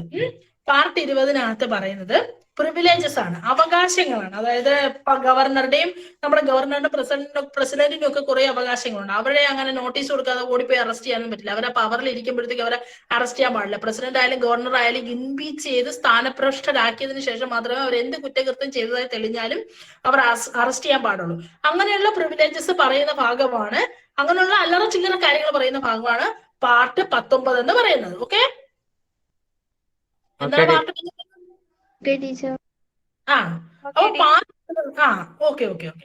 പാർട്ട് 20 എന്ന് പറയുന്നത് നമ്മളെ ഭരണഘടനയെ അമൻഡ് ചെയ്യുന്നതിനെ കുറിച്ച് പറയുന്ന ഭാഗമാണ് പാർട്ട് 20. ഭരണഘടന തന്നെ മാറ്റം വരുത്താൻ ഭരണഘടനയെ തന്നെ ഒരു പാർട്ട് പറയുന്നുണ്ട്, അതാണ് പാർട്ട് 20. എങ്ങനെയൊക്കെ അമൻമെന്റ് ചെയ്യാം, അതായത് അങ്ങനെ ഒരു അമൻഡ് ചെയ്യണമെങ്കിൽ അങ്ങനെ ഒരു ഒരു ബില്ല് നമ്മുടെ പാർലമെന്റിൽ പാസ്സാക്കണം. അത് പാസ്സാക്കിയതിനു ശേഷം മാത്രമേ അമൻഡ് ചെയ്യാൻ പാടുള്ളൂ. അങ്ങനെയുള്ള ഒരുപാട് കാര്യങ്ങൾ എങ്ങനെയെല്ലാം നമ്മൾ ഭരണഘടന അമെന്റ് ചെയ്യാം, ഭേദഗതി വരുത്താം എന്നതിനെ കുറിച്ച് ചർച്ച ചെയ്യുന്ന ഭാഗമാണ് പാർട്ട് 20. ഓക്കെ, പാർട്ട് 21 എന്ന് പറയുന്നത് ഒരു second. Part 21 temporary and transitional provisions to state and special provisions. ചില ഭാഗങ്ങൾക്ക് ഒരു സ്പെഷ്യൽ സ്റ്റാറ്റസ് കൊടുക്കുന്നത്. ജമ്മു കാശ്മീരിന് സ്പെഷ്യൽ സ്റ്റാറ്റസ് കൊടുത്തിരുന്നു, ഇല്ലേ?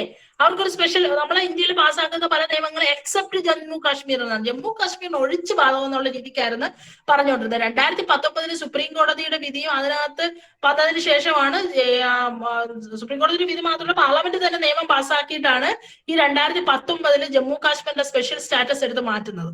അങ്ങനെ ഇന്ത്യയിലെ ചില ഭാഗങ്ങളിൽ സ്പെഷ്യൽ സ്റ്റാറ്റസ് കൊടുക്കാനുള്ള ഒരു പവർ പറഞ്ഞിരിക്കുന്ന ഭാഗമാണ് പാർട്ട് 21. മറക്കരുത് കേട്ടോ. എങ്ങനെ ജമ്മു കാശ്മീർ ഇങ്ങനെ സ്പെഷ്യൽ സ്റ്റാറ്റസ് വന്ന് നിങ്ങൾ ഓർത്താൽ എപ്പോഴും മനസ്സിലാക്കേണ്ട കാര്യം, പാർട്ട് 21 പറയുന്നുണ്ട് ചില ഭാഗങ്ങളിൽ ഒരു താൽക്കാലികമായിട്ട് അല്ലെങ്കിൽ അവരുടെ അവർക്ക് നമ്മളോട് നമ്മുടെ രാജ്യവുമായിട്ട് ചേരാൻ പറ്റാത്ത ചില പ്രത്യേക കാരണങ്ങൾ കാണാം. അങ്ങനെയുള്ളവരെ കുറച്ചൊന്ന് മാറ്റി നിർത്തി അവരെ പിന്നീട് കൊണ്ടുവരാനുള്ള ഒരു പ്രവൃത്തി ചെയ്തുകൊള്ളണം എന്ന് പറഞ്ഞുകൊണ്ട് സ്പെഷ്യൽ സ്റ്റാറ്റസ് കൊടുക്കാൻ പറയുന്ന ഭാഗമാണ് പാർട്ട് 21. ജമ്മു കാശ്മീർ അങ്ങനെ കൊടുത്തിരുന്നു, പക്ഷെ 2019 പ്രത്യേക നിയമം കൊണ്ട് എന്ത് പറ്റി, ആ സ്റ്റാറ്റസ് ഇല്ലാതായി.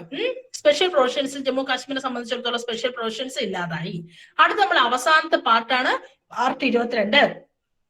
പാർട്ട് 22 എന്ന് പറഞ്ഞാൽ നമ്മുടെ എന്താണ് ഒരു ആ ബുക്കിനകത്തുള്ള എല്ലാ കാര്യങ്ങളും ഇന്ന ആ കോൺസ്റ്റിറ്റ്യൂഷന് പറയുന്ന ആർട്ടിക്കിൾസ്, അതിന്റെ ഷോർട്ട് ടൈറ്റിൽ, അത് എന്താണ് ആ ആർട്ടിക്കിൾ പ്രാബല്യത്തിൽ വന്നത്, അതിന്റെ ബേസിൽ എന്തൊക്കെയാണ് മാറ്റങ്ങൾ ഉണ്ടായത് എന്നുള്ള കാര്യങ്ങൾ ഷോർട്ടായിട്ട് പറയുന്ന ഒരു ഭാഗമാണ് പാർട്ട് 22. അതിനകത്ത് പ്രത്യേകിച്ച് വേറൊന്നും ഇല്ല. അപ്പൊ ഇതാണ് നമ്മളെ 22 പാർട്ട്. ഈ 22 പാർട്ടിലൂടെ 470 ആർട്ടിക്കിൾസിലൂടെ ഇന്ത്യയിലെ ജനങ്ങൾ എങ്ങനെ ജീവിക്കണമെന്ന് തീരുമാനിക്കുന്ന, അല്ലെങ്കിൽ എങ്ങനെ ജീവിക്കണമെന്ന് നിർദ്ദേശിക്കുന്ന, എങ്ങനെ ജീവിക്കണമെന്നുള്ളൊരു മോഡൽ പറയുന്നതാണ് നമ്മളെ ഭരണഘടന. മനസ്സിലായോ? അപ്പൊ ഈ 470 ആർട്ടിക്കിൾസ് എന്ന് പറഞ്ഞാൽ ശരിക്കും പറഞ്ഞാൽ നമുക്കൊരു വേദവാക്യം പോലാണ്. എങ്ങനെ ഇത്രയും കൃത്യമായിട്ട് ദീർഘവീക്ഷണത്തോടുകൂടി എങ്ങനെ ഇത്രയും കൃത്യമായിട്ട് ഭരണഘടന നിർമ്മിച്ചു എന്ന് നമുക്ക് അതിശയമാണ്. അതുകൊണ്ട് തന്നെ നമ്മൾ ഭരണഘടന നിർമ്മാതാക്കളെ എന്ന് ആദരവോട് തന്നെ സ്മരിക്കേണ്ടതായുണ്ട്. അപ്പൊ ഈ അവസരത്തിൽ ഞാൻ ഈ പറഞ്ഞതിനെ കുറിച്ച് എന്തെങ്കിലും സംശയം ഉണ്ടെങ്കിൽ നിങ്ങൾക്ക് ആർക്ക് വേണമെങ്കിലും ചോദിക്കാം. ഞാൻ എന്തായാലും നിങ്ങൾക്ക് സമയം തരാം. എന്തെങ്കിലും ഡൗട്ട് ഉണ്ടെങ്കിൽ ചോദിക്കണം കേട്ടോ.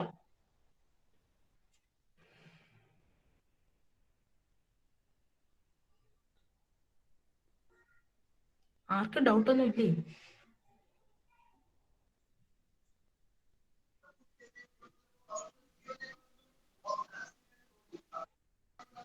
ഡൗട്ടുണ്ടെങ്കിൽ ചോദിക്കണേ. ടീച്ചർ പാർട്ട് 6 കൂടി പറയോ? പാർട്ട് 6 പറയാം. പാർട്ട് 6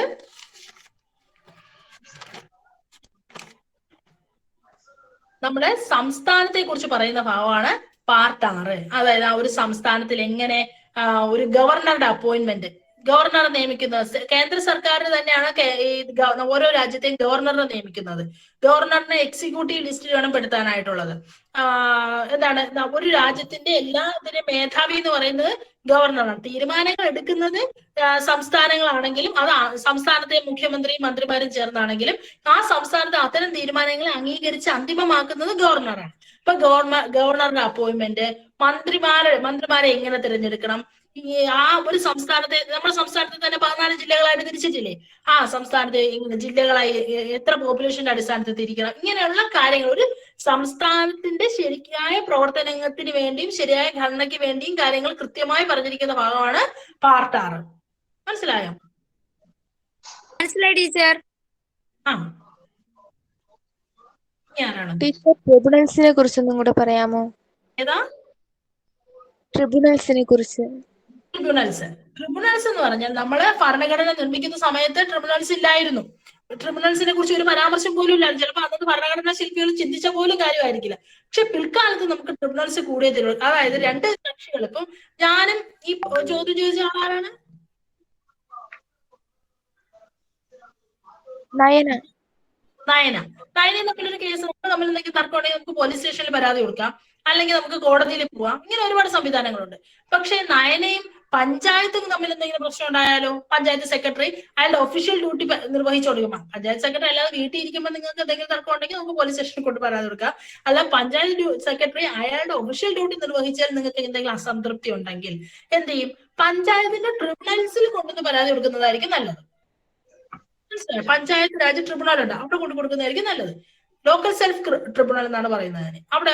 അപ്പൊ പഞ്ചായത്തിന്റെ വരും, മുനിസിപ്പാലിറ്റിയുടെ വരും, കോർപ്പറേഷന്റെ ഏതായാലും നമുക്ക് അതിനകത്ത് അതൃപ്തിയോടൊപ്പം അവരുടെ ട്രിബ്യൂണലിൽ കൊടുക്കാം. അതാണ് ട്രിബ്യൂണൽ. അതുപോലെ തന്നെ എല്ലാ സർക്കാർ സ്ഥാപനങ്ങൾക്കും ട്രിബ്യൂണൽ ഉണ്ട്, അഡ്മിനിസ്ട്രേറ്റീവ് ട്രിബ്യൂണൽസ് ഉണ്ട്, ഇങ്ങനെ ഓരോരോ ട്രിബ്യൂണൽസ് ഉണ്ട്. അപ്പൊ അങ്ങനെ നമ്മൾ ഒരു സർക്കാർ സംവിധാനത്തിനെതിരെ നമുക്ക് എന്തെങ്കിലും കേസ് ഉണ്ടെങ്കിൽ അവരുടേതായ ട്രിബ്യൂണൽസ്, ആ സംവിധാനത്തിനുള്ള ട്രിബ്യൂണൽ സ്ഥാപിച്ചിട്ടുണ്ടെങ്കിൽ ആ ട്രിബ്യൂണലിൽ കൊണ്ടുവന്ന് പരാതി കൊടുക്കുന്നതായിരിക്കും. ഇൻഷുറൻസ് ട്രിബ്യൂണൽ പോലും ഉണ്ടെന്നാണ് പറയുന്നത്. സ്റ്റാർ ഹെൽത്തുകാര് നമ്മളിന്ന് ഇൻഷുറൻസ് പൈസ പിരിച്ചിട്ട് നമുക്ക് ശരിയായ രീതിയിൽ അവരുടെ കവറേജ് പറയുന്ന പരിഹാരം ചെയ്തു തന്നില്ല എന്നുണ്ടെങ്കിൽ സ്റ്റാർ ഹെൽത്തിന്റെ ട്രിബ്യൂണലിൽ പരാതിപ്പെടണമെന്നാണ് പറയുന്നത്. ഇൻഷുറൻസ് ട്രിബ്യൂണലിൽ പരാതിപ്പെടണം. അപ്പൊ അത് വേഗത്തിലാവും, വേഗത്തിൽ നമുക്കൊരു പരിഹാരം കിട്ടും. ഓക്കെ, മനസ്സിലായോ? മനസ്സിലായി ടീച്ചർ. ആരാണ് ഇനി അടുത്ത? ആരാണ് ചോദിക്കും? മിടുക്കരായിട്ട് ചോദിക്കും. ടീച്ചർ 20ാമതൊന്ന് പറയോ? 20 അമെൻമെന്റ് ഓഫ് ദി കോൺസ്റ്റിറ്റ്യൂഷൻ, ഭരണഘടന ഭേദഗതി ചെയ്യുന്നതിനെ കുറിച്ച് പറയുന്നതാണ് പാർട്ട് 20. ഇതൊക്കെ പാർട്ടാണ് ഞാൻ പറയുന്നത്. ആർട്ടിക്കിൾ 470 ഉണ്ട്. അത് ഇന്നും നാളെയും മറ്റന്നാളും ഒരാഴ്ച ഇരുന്ന് പറഞ്ഞാലും തീരില്ല. അതുകൊണ്ട് ഞാൻ ആർട്ടിക്കിൾസിനെ കുറിച്ച് പറയുന്നില്ല. പാർട്ട് 20 എന്ന് പറയുന്ന ഭാഗം അമെൻമെന്റ് ആണ്. ഭരണഘടനയെ ഭേദഗതി ചെയ്യേണ്ട സാഹചര്യം എപ്പോൾ, എങ്ങനെയെല്ലാം ഭരണഘടന ഭേദഗതി ചെയ്യാം, അതിനകത്ത് പാർലമെന്റിൽ പോയി ബില്ല് പാസ്സാക്കണമെന്നും ആ ബില്ല് പാസ്സാക്കിയാൽ മാത്രമേ അത് ഭേദഗതി ചെയ്യാൻ പറ്റുള്ളൂ എന്നൊക്കെ പറയുന്ന ഭാഗമാണ് പാർട്ട് 20 എന്ന് പറയുന്നത്. ഓക്കെ ടീച്ചർ 13ാമത്തതൊന്ന് പറഞ്ഞു തരാമോ? 13 അത് ഞാൻ വളരെ ചുരുക്കിയേ പറയുള്ളൂ. നിങ്ങൾക്ക് പെട്ടെന്ന് മനസ്സിലാവാത്ത കാര്യമാണ്. അതായത് നമ്മുടെ രാജ്യത്തിനുള്ളിൽ തന്നെ സംസ്ഥാനങ്ങൾ തമ്മിൽ എന്തെങ്കിലും കച്ചവടം ചെയ്യുകയോ അല്ലെങ്കിൽ നമ്മുടെ കേന്ദ്ര സർക്കാരിന് ഇടപെട്ട് എന്തെങ്കിലും വാണിജ്യം നടത്തുകയോ ചെയ്യുന്നെങ്കിൽ അതിനെ നിയന്ത്രിക്കുന്ന കാര്യങ്ങൾ അതെങ്ങനെയെല്ലാം ആയിരിക്കണം എന്ന് പറയുന്നതാണ് പാർട്ട് 13 എന്ന് പറയുന്നത്. ഓക്കെ ടീച്ചർ, ആ പാർട്ട് 4 പറയുന്ന നിർദ്ദേശക തത്വങ്ങളുടെ ലക്ഷ്യം എന്താണ്? പാർട്ട് 4 പറയുന്ന നിർദ്ദേശക തത്വങ്ങളുടെ ലക്ഷ്യം എന്ന് പറഞ്ഞാൽ നമ്മുടെ രാജ്യം ഒരു വെൽഫെയർ സ്റ്റേറ്റ് ആവുക. നമ്മുടെ രാജ്യം ഒരു വെൽഫെയർ ക്ഷേമ പ്രവർത്തനങ്ങൾ, രാജ്യത്തിലെ ജനങ്ങളുടെ ക്ഷേമ കാര്യങ്ങളിൽ നമ്മുടെ സർക്കാർ മുൻതൂക്കം നൽകണം, ക്ഷേമ കാര്യങ്ങൾ ശ്രദ്ധിച്ച് നമ്മുടെ രാജ്യത്തെ ഒരു വികസിത രാജ്യമാക്കണം എന്നുള്ളതാണ് പാർട്ട് 4 പറയുന്ന നിർദ്ദേശക തത്വങ്ങളുടെ ലക്ഷ്യം. കേട്ടോ? അത് വളരെ നല്ലൊരു ക്വസ്റ്റ്യൻ ആണ്. പാർട്ട് 4ന്റെ ഏറ്റവും വലിയ ലക്ഷ്യം എന്ന് പറയുന്നത് നമ്മുടെ രാജ്യം സ്വാതന്ത്ര്യം കിട്ടുമ്പോൾ വളരെ വികസ്വരമായ ഒരു രാജ്യം, വളരെ താഴെ മറ്റു ലോകരാഷ്ട്രങ്ങളുടെ വെച്ച് നോക്കുമ്പോൾ നമ്മുടെ ഇന്ത്യയുടെ നിലവാര സൂചിക വളരെ താഴെയായിരുന്നു. അതിൽ നിന്ന് നമ്മൾ ഇന്ന് എത്രയോ മുകളിൽ വന്നു. അങ്ങനെ മുകളിൽ വരാൻ കാരണം നമ്മുടെ മാറി വന്ന സർക്കാരുകൾ ഈ നിർദ്ദേശക തത്വങ്ങളിൽ ഊന്നി പ്രവർത്തിച്ചതാണ്.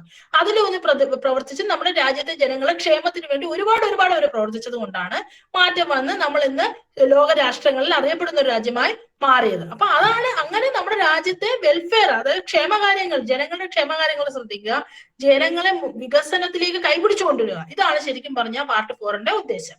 Okay teacher. ടീച്ചർ പാർട്ട് 19 ഒന്ന് പറഞ്ഞു തരുമോ? എത്ര? 19.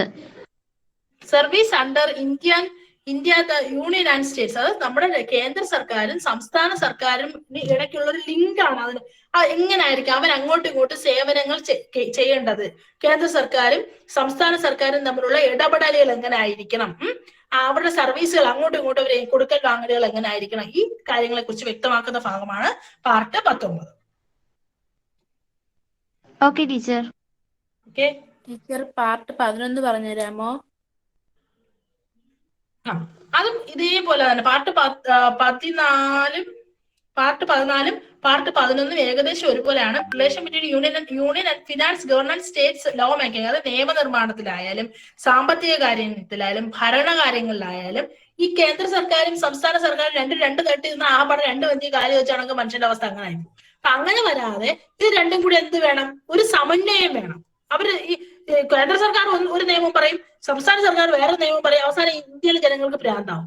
അങ്ങനെ വരാതിരിക്കാനായിട്ട് ഇത് കേന്ദ്ര സർക്കാരിന്റെ നിയമങ്ങളെ ദോഷകരമായി അല്ലെങ്കിൽ അതിന് എഗൻസ്റ്റ് ആയ ഒരു നിയമം ഒരിക്കലും വരരുത് എന്നുള്ള കണക്കാക്കിക്കൊണ്ടാണ് ഈ പാർട്ട് 11 പറയുന്നത്. അതൊക്കെ എങ്ങനെ ആ ബന്ധം നിലനിർത്തി എങ്ങനെ സ്മൂത്ത് ആയിട്ട് എങ്ങനെ കൊണ്ടുപോകണമെന്ന് പറയുന്ന ഒരു ഭാഗമാണ് പാർട്ട് 11. അതായത് ഈ സംസ്ഥാന സർക്കാരും കേന്ദ്ര സർക്കാരും സാമ്പത്തിക കാര്യത്തിൽ തീരുമാനം എടുക്കുമ്പോഴായാലും ഭരണകാര്യത്തിൽ ഒരു തീരുമാനം എടുക്കുമ്പോഴായാലും നിയമനിർമ്മാണത്തിൽ ഒരു തീരുമാനം എടുക്കുമ്പോഴായാലും പരസ്പരം ഒരു കൺസൾട്ടിങ് വേണം, പരസ്പരം ഒരു ബഹുമാനം വേണം എന്നുള്ള രീതിക്ക് പറഞ്ഞു പോകുന്ന ഒരു ഭാഗമാണ് പാർട്ട് 11. Okay teacher.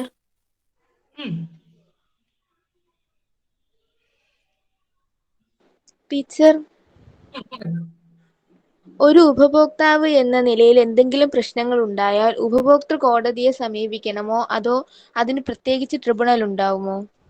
ഉപഭോക്താവ് എന്ന് പറയുമ്പോഴത്തേക്ക് അത് സർക്കാർ സംവിധാനത്തിനെതിരെ അല്ലല്ലോ നമ്മുടെ കേസ്.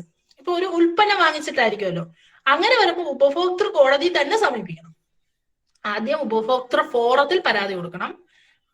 അത് ഉപഭോക്തൃ ഫോറത്തിൽ പരാതി കൊടുക്കുമ്പോൾ അവരത് എതിർകക്ഷിക്ക് നോട്ടീസ് അയച്ച് അവിടെ കേസ് സിവിൽ കോടതി CPC അനുസരിച്ചുള്ള പ്രൊസീജിയേഴ്സ് ആണ് അവിടെ നടക്കുന്നത്. ഉപഭോക്തൃ കോടതി തന്നെയാണ് അവിടെ കൊടുക്കേണ്ടത് കേസ്. സർക്കാർ സംവിധാനത്തിനെതിരെ ആവുമ്പോൾ മാത്രമേ നമുക്ക് ട്രിബ്യൂണൽസിനെതിരെ കൊടുക്കാൻ പറ്റുള്ളൂ. Okay teacher.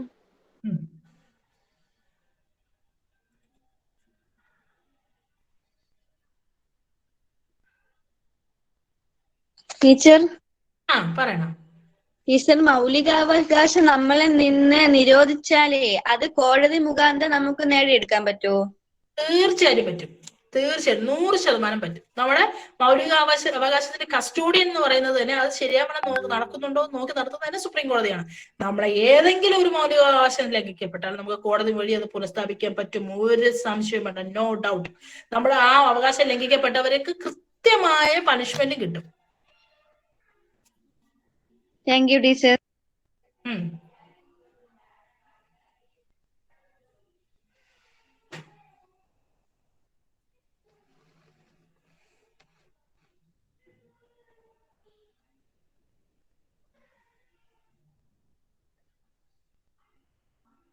ഇല്ലേ, ആർക്കും വലിയ സംശയമില്ലേ ടീച്ചർ?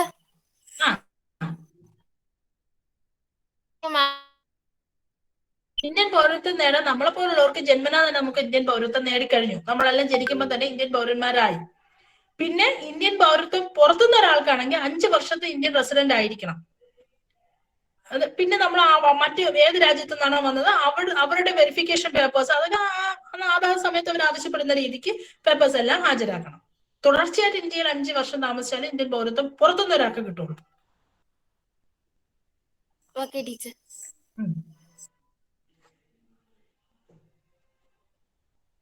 എല്ലാവർക്കും മനസ്സിലായോ? ക്ലാസ് എല്ലാവരും ശ്രദ്ധിച്ചല്ലോ അല്ലേ?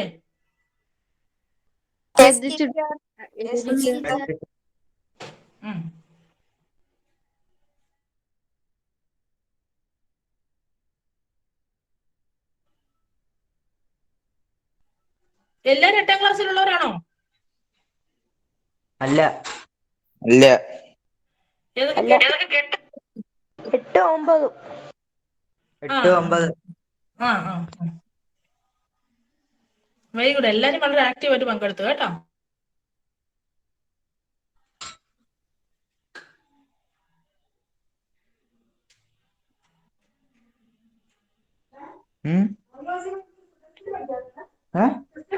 അല്ല, മറ്റേ ബുക്കിനകത്ത് എഴുതിയിട്ടുണ്ട് മൗലിക അവകാശം എന്ന് പറഞ്ഞൊരു പേപ്പറിന് സ്ഥലം തരും.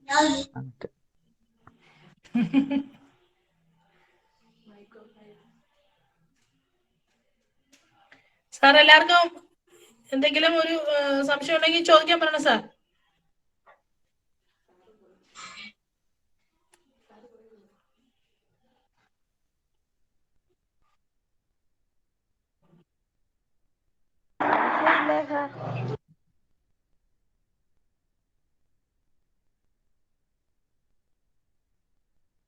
ഞാൻ ഇപ്പൊ ലേറ്റസ്റ്റ് ആയിട്ട് സുപ്രീം കോടതി വിധികളൊക്കെ ഉണ്ടല്ലോ, അതിനെ കുറിച്ചുകൂടെ പറയാം. ഇപ്പൊ നമ്മളെ ഇത്രയും ഇവിടെ ഭയങ്കരമായ നടക്കുന്ന നമ്മുടെ സുപ്രീം കോടതി എന്താണ് ശബരിമല വിഷയം. ശബരിമലയിൽ സ്ത്രീ പ്രവേശനം അനുവദിച്ചു എന്നൊക്കെ കേരളം കത്തി. അതൊക്കെ എന്തിന്റെ ബേസിൽ വന്ന നിയമം? എന്താ ഈ നമ്മുടെ ഭരണഘടനയിൽ പറയുന്ന തുല്യതയ്ക്ക് വേണ്ടി തുല്യതയ്ക്ക് സ്ത്രീകൾക്ക് തുല്യ പ്രാധാന്യം കൊടുക്കണം എന്നുള്ള നിലയ്ക്കുള്ള നമ്മുടെ ഭരണഘടനയ്ക്ക് അനുസരിച്ച് വന്ന, സത്യം പറഞ്ഞാൽ അതിനനുസരിച്ച് വന്ന നിയമമാണത്. കേരളം കത്തിക്കാനായിട്ട് ഭരണഘടനയിൽ എഴുതിയിരിക്കുന്ന കാര്യമാണ്. ഭരണഘടനയിൽ തുല്യത വേണമെന്ന് പറയുന്നതുകൊണ്ട് ഒരു ഹർജി പോയപ്പോ സുപ്രീം കോടതിക്ക് അതിലെ പരിഗണിക്കാൻ പറ്റുള്ളൂ. കേരളത്തിന്റെ സാംസ്കാരികവും ആൾക്കാരുടെ പൈതൃകവും ആൾക്കാരുടെ ആചാരവും ഒക്കെ ഒരു ശരിയാണ്, കസ്റ്റംസ് അത് ഒരു ഭാഗത്ത്. എങ്കിൽ പോലും ഭരണഘടനയിൽ വ്യക്തമായിട്ട് തുല്യതയെ കുറിച്ച് പറയുന്നുണ്ട്. അങ്ങനെ പറയുമ്പോൾ സ്ത്രീക്ക് കയറിക്കൂടാ എന്ന് സുപ്രീം കോടതിക്ക് പറയാൻ കഴിയില്ലല്ലോ. അപ്പൊ അതുകൊണ്ടാണ് സുപ്രീം കോടതി എന്ന് പറയുന്നത് സ്ത്രീകൾക്കും കയറാം, ശബരിമലയിൽ കയറാം. അത് ഭയങ്കര ഒരു പ്രശ്നമായിട്ട് കേരള സമൂഹം കണ്ടു എന്നുള്ളതാണ് അതിനകത്തുള്ള ഒരു കുഴപ്പം.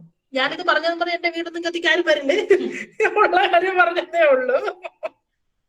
അപ്പൊ ഞാനൊരു വിശ്വാസിയാണ്. പക്ഷെ എന്ന് കരുതി നിയമം അല്ലാതാകുന്നില്ല. നിയമത്തിൽ പറയുന്നത് ഇതാണ്, എന്താണ്, സ്ത്രീകൾക്കും പുരുഷന്മാർക്കും തുല്യാവകാശം, റൈറ്റ് ടു ഇക്വാലിറ്റി പറയുന്നുണ്ട്, മൗലികാവകാശം പറയുന്നുണ്ട്. അതനുസരിച്ചാണ് എന്ത് സ്ത്രീകളും പുരുഷനും എന്താണ് സ്ത്രീകൾക്ക് കയറണമെങ്കിൽ കയറിക്കോട്ടെ എന്ന് സുപ്രീം കോടതി പറഞ്ഞത്. കയറാൻ പറ്റില്ല എന്നുള്ളത് പണ്ട് കാലത്ത് കാനന ബാധയായിരുന്നു, ഭയങ്കര കാടായിരുന്നു, ആന ഇറങ്ങും, കടുവ ഇറങ്ങും, പുലി ഇറങ്ങും. ഇങ്ങനെയുള്ള സമയത്ത് പെണ്ണുങ്ങൾക്ക് ഇറങ്ങി ഓടാൻ വയ്യാത്തതുകൊണ്ട് പെണ്ണുങ്ങൾ പോട്ടെന്ന് പറയുന്നതായിരിക്കും. ഇപ്പൊ സാഹചര്യങ്ങൾ മാറി, ഇപ്പം പോകാനുള്ള തന്റെ ഒരു പോട്ടെന്നാണ് സുപ്രീം കോടതി പറഞ്ഞത്. അതിന്റെ പേരിലാണ് ഭയങ്കര ഇഷ്യൂസ് ഒക്കെ ഉണ്ടായത്. പക്ഷെ അതൊക്കെ എന്താണ്, ഈ തുല്യത എന്ന് പറയുന്ന ആ ഒരു ഭരണഘടനയിലെ മൗലിക അവകാശത്തിന്റെ ചുവട് പിടിച്ചു വന്നതാണ്. അത് അല്ലാതെ എന്താണ് ആരുടെയും വിശ്വാസത്തെ ലംഘിക്കാൻ വേണ്ടി വന്നതല്ലേ. പോണെന്നുള്ളവര് പോയാൽ മതിയല്ലോ, വിശ്വാസം ഇല്ലാത്ത അങ്ങനെ പോകരുതെന്നുള്ള വിശ്വാസമുള്ളവര് പോകില്ല. അപ്പൊ അത് തുല്യതയിൽ വന്നതാണ് കേട്ടോ. ഇതുപോലെ ഈ അടുത്ത സമയത്തൊന്നും ഒരുപാട് ഡിസിഷൻസ് എല്ലാം ഈ നമ്മുടെ ഭരണഘടനയുടെ മൗലിക അവകാശത്തിന്റെ ചുവട് പിടിച്ച് ആ മൗലികാവകാശ ലംഘനമാണെന്ന് ആരെങ്കിലും ഒരാൾ ചൂണ്ടിക്കാട്ടുമ്പോൾ അത് എന്ത് സംഭവമായാലും അതിനെ സുപ്രീം കോടതി എടുത്ത് കളയാണ് ചെയ്യുന്നത്.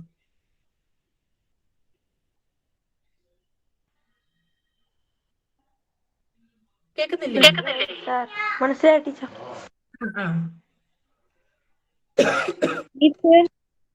പറഞ്ഞോ. ടീച്ചർ, സുപ്രീം കോടതി പരിഗണിക്കുന്ന കേസുകൾ എന്തെല്ലാം? സുപ്രീം കോടതി അപ്പലേറ്റ് കോടതി കൂടിയാണ്. അപ്പലേറ്റ് കോടതി എന്ന് പറഞ്ഞാൽ നമ്മളിവിടെ നെടുമങ്ങാട് കോടതിയിൽ ഒരു കേസ് ഒരാൾ തോറ്റെന്ന് വെച്ചു. അതിന്റെ പേര് ഇപ്പൊ നെടുമങ്ങാട് കോടതികൾക്കൊരു ഹൈറാർക്കി ഉണ്ട്. അത് നമ്മളെ ഭരണഘടനയിൽ തന്നെ പറയുന്നുണ്ട്. അതായത് സിവിൽ കേസുകളാണെങ്കിൽ മുനിസിപ്പൽ കോടതി, അതിന്റെ മുകളില് സബ് കോടതി, അതിന്റെ മുകളിൽ എന്താണ് ജില്ലാ കോടതി, ജില്ലാ കോടതിയുടെ മുകളിൽ ഹൈക്കോടതി, ഹൈക്കോടതിയുടെ മുകളിൽ സുപ്രീം കോടതി. അതായത് ഇപ്പൊ രണ്ടുപേര് തമ്മിലുള്ള വസ്തു തർക്കം ഉണ്ടെന്ന് വെച്ചു. അപ്പൊ ആ വസ്തു തർക്കത്തില് ഒരാള് പരാജയപ്പെടുമ്പോൾ അവർക്ക് മുനിസിപ്പൽ കോടതിയിലെ കേസിൽ തോറ്റ ആളിന് മുനിസിപ്പൽ കോടതിയിലെ കേസ് തോറ്റെങ്കിൽ സബ് കോടതിയിൽ അപ്പീൽ പോവാം, തോറ്റ ആളിന് അപ്പീൽ പോവാം. അപ്പൊ അവിടെ അയാൾ ജയിക്കുകയാണെങ്കിൽ അവിടെ തോറ്റ ആളിന് അടുത്ത് എന്ത് ചെയ്യാം, ജില്ലാ കോടതിയിൽ അപ്പീൽ പോവാം. ജില്ലാ കോടതിയിൽ തോക്കുന്നവർക്ക് എന്ത് ചെയ്യാം, ഹൈക്കോടതിയിൽ അപ്പീൽ പോവാം. ഹൈക്കോടതിയിൽ തോക്കുന്ന ആളിന് സുപ്രീം കോടതിയിൽ അപ്പീൽ പോവാം. അങ്ങനെ അപ്പലേറ്റ് കോടതി ആകാം. പിന്നെ ഒറിജിനൽ ജൂറിസ്ഡിക്ഷൻ ഉണ്ട്. ഒറിജിനൽ ജൂറിസ്ഡിക്ഷൻ എന്ന് പറഞ്ഞാൽ ഈ രണ്ട് സംസ്ഥാനങ്ങൾ തമ്മിൽ എന്തെങ്കിലും പ്രശ്നം ഉണ്ടെങ്കിൽ ഡയറക്റ്റ് സുപ്രീം കോടതിയെ തന്നെ സമീപിക്കാം, രണ്ട് സംസ്ഥാനങ്ങൾ തമ്മിലുള്ള പ്രശ്നങ്ങൾ പരിഹരിക്കാനായിട്ട്. പിന്നെ റിട്ട് പെറ്റീഷൻസ്, റിട്ട് ഉണ്ടല്ലോ, റിട്ടിനെ കുറിച്ച് പറഞ്ഞില്ല. നമുക്ക് 5 റിട്ട് ഉണ്ട്. റിട്ട് പെറ്റീഷൻസ് ഫയൽ ചെയ്യാൻ സുപ്രീം കോടതി ചെയ്യാം, ഹൈക്കോടതിയിലും ഡയറക്റ്റ് ചെയ്യാൻ പറ്റും. അതായത് നമുക്ക് അർജന്റ് ഇമ്മീഡിയറ്റ് ഇപ്പൊ ഹബിയസ് കോർപ്പസ് എന്ന് പറയുന്നത് റിട്ടാണ്. അതായത് ഒരാളിനെ കാണാനില്ല, പോലീസുകാർ മര്യാദക്ക് അന്വേഷിക്കുന്നില്ല, അങ്ങനെയാണെങ്കിൽ കാണാനില്ല ഇതായി എന്ന് പറയുന്ന പരാതിക്കാരന് ഇപ്പൊ എന്റെ ആരെങ്കിലും ആണ് കാണാതായെങ്കിൽ എനിക്ക് സുപ്രീം കോടതി അല്ലെങ്കിൽ ഹൈക്കോടതിയിൽ ഡയറക്റ്റ് ചെന്ന് റിട്ട് കൊടുക്കാം, ഇന്ന ആളിനെ കാണാനില്ല, ഹബിയസ് കോർപ്പസ് റിട്ട് കൊടുക്കാം. ഹബിയസ് കോർപ്പസ് എന്ന് പറഞ്ഞാൽ ലാറ്റിൻ വേർഡാണ്. അതിന്റെ ശരിക്കുള്ള അർത്ഥം ബ്രിങ് ദ ബോഡി എന്നാണ്. മരിച്ചായാലും ജഡമായാലും ജീവനോടായാലും ആളിനെ പ്രൊഡ്യൂസ് ചെയ്യാൻ പറയാണ് ഹൈക്കോടതി പറയും. അപ്പൊ അങ്ങനെ അതൊക്കെ നമുക്ക് കീഴ്ക്കോടതി തന്നെ ഫയൽ ചെയ്യണമെന്നില്ല, അതൊക്കെ നമുക്ക് ഡയറക്റ്റ് ഹൈക്കോടതി തന്നെ ചെയ്യാവുന്ന കാര്യങ്ങൾ. റിട്ട് പെറ്റീഷൻസ് എന്റർടൈൻ ചെയ്യുക, ഇതൊക്കെയാണ് സുപ്രീം കോടതിക്ക് ചെയ്യാവുന്നത്. അല്ലാതെ എല്ലാ പെറ്റീഷൻസും കൊണ്ടുവന്ന് സുപ്രീം കോടതിയിൽ ഡയറക്റ്റ് കൊടുക്കാൻ പറ്റില്ല. രണ്ട് സംസ്ഥാനങ്ങൾക്കിടയിലുള്ള പ്രശ്നങ്ങൾ നേരിട്ടെടുക്കാം, ഇതുപോലെ റിട്ടുകൾ നേരിട്ടെടുക്കാം. പിന്നെ ഈ പറഞ്ഞ അപ്പീല് പോകുന്നതും എടുക്കാൻ കഴിയും.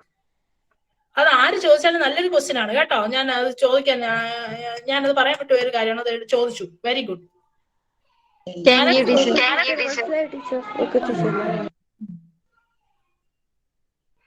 ടീച്ചർ, ഹൈക്കോടതിയുടെ അധികാരങ്ങൾ എന്തൊക്കെയാണ്? ഹൈക്കോടതിക്ക് ഇതുപോലെ റിട്ട് പെറ്റീഷൻസ് റിട്ട് പെറ്റീഷൻസ് കൈകാര്യം ചെയ്യാം. അതുപോലെ തന്നെ ഈ അപ്പീലുകൾ, ഞാൻ പറഞ്ഞ അപ്പീല് പോവാന്ന്, അപ്പീല് കൈകാര്യം ചെയ്യാം. അതുപോലെ എന്തെങ്കിലും ഈ ജില്ലകളൊക്കെ തമ്മിലുള്ള പ്രശ്നങ്ങൾ, 2 ഡിസ്ട്രിക്റ്റുകൾ തമ്മിൽ എന്തെങ്കിലും പ്രശ്നം ഉണ്ടെങ്കിൽ അതും ഹൈക്കോടതിക്ക് കൈകാര്യം ചെയ്യാം. അപ്പീലാണ് കൂടുതലും, അപ്പീലുകളും റിട്ടുമാണ് കൂടുതലും കൈകാര്യം ചെയ്യുന്നത്.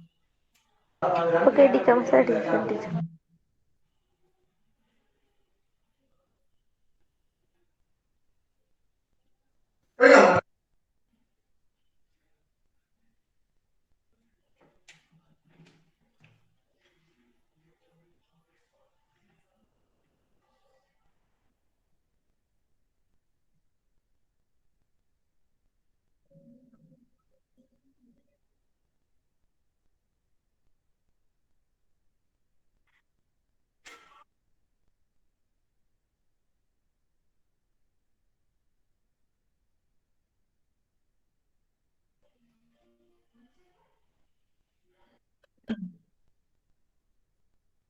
ആ okay.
Thank you teacher.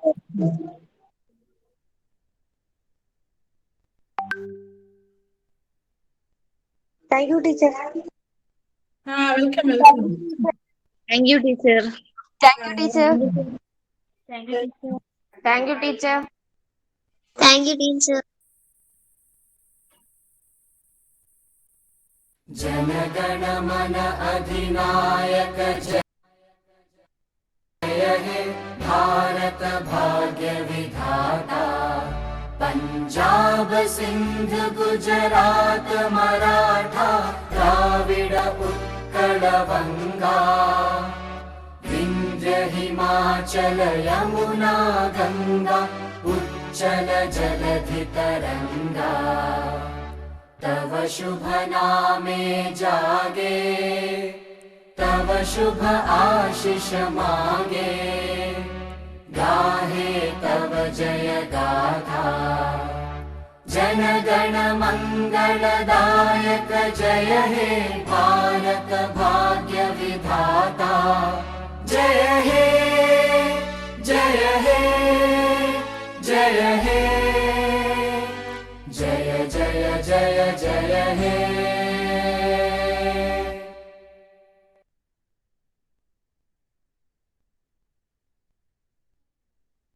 Okay sir.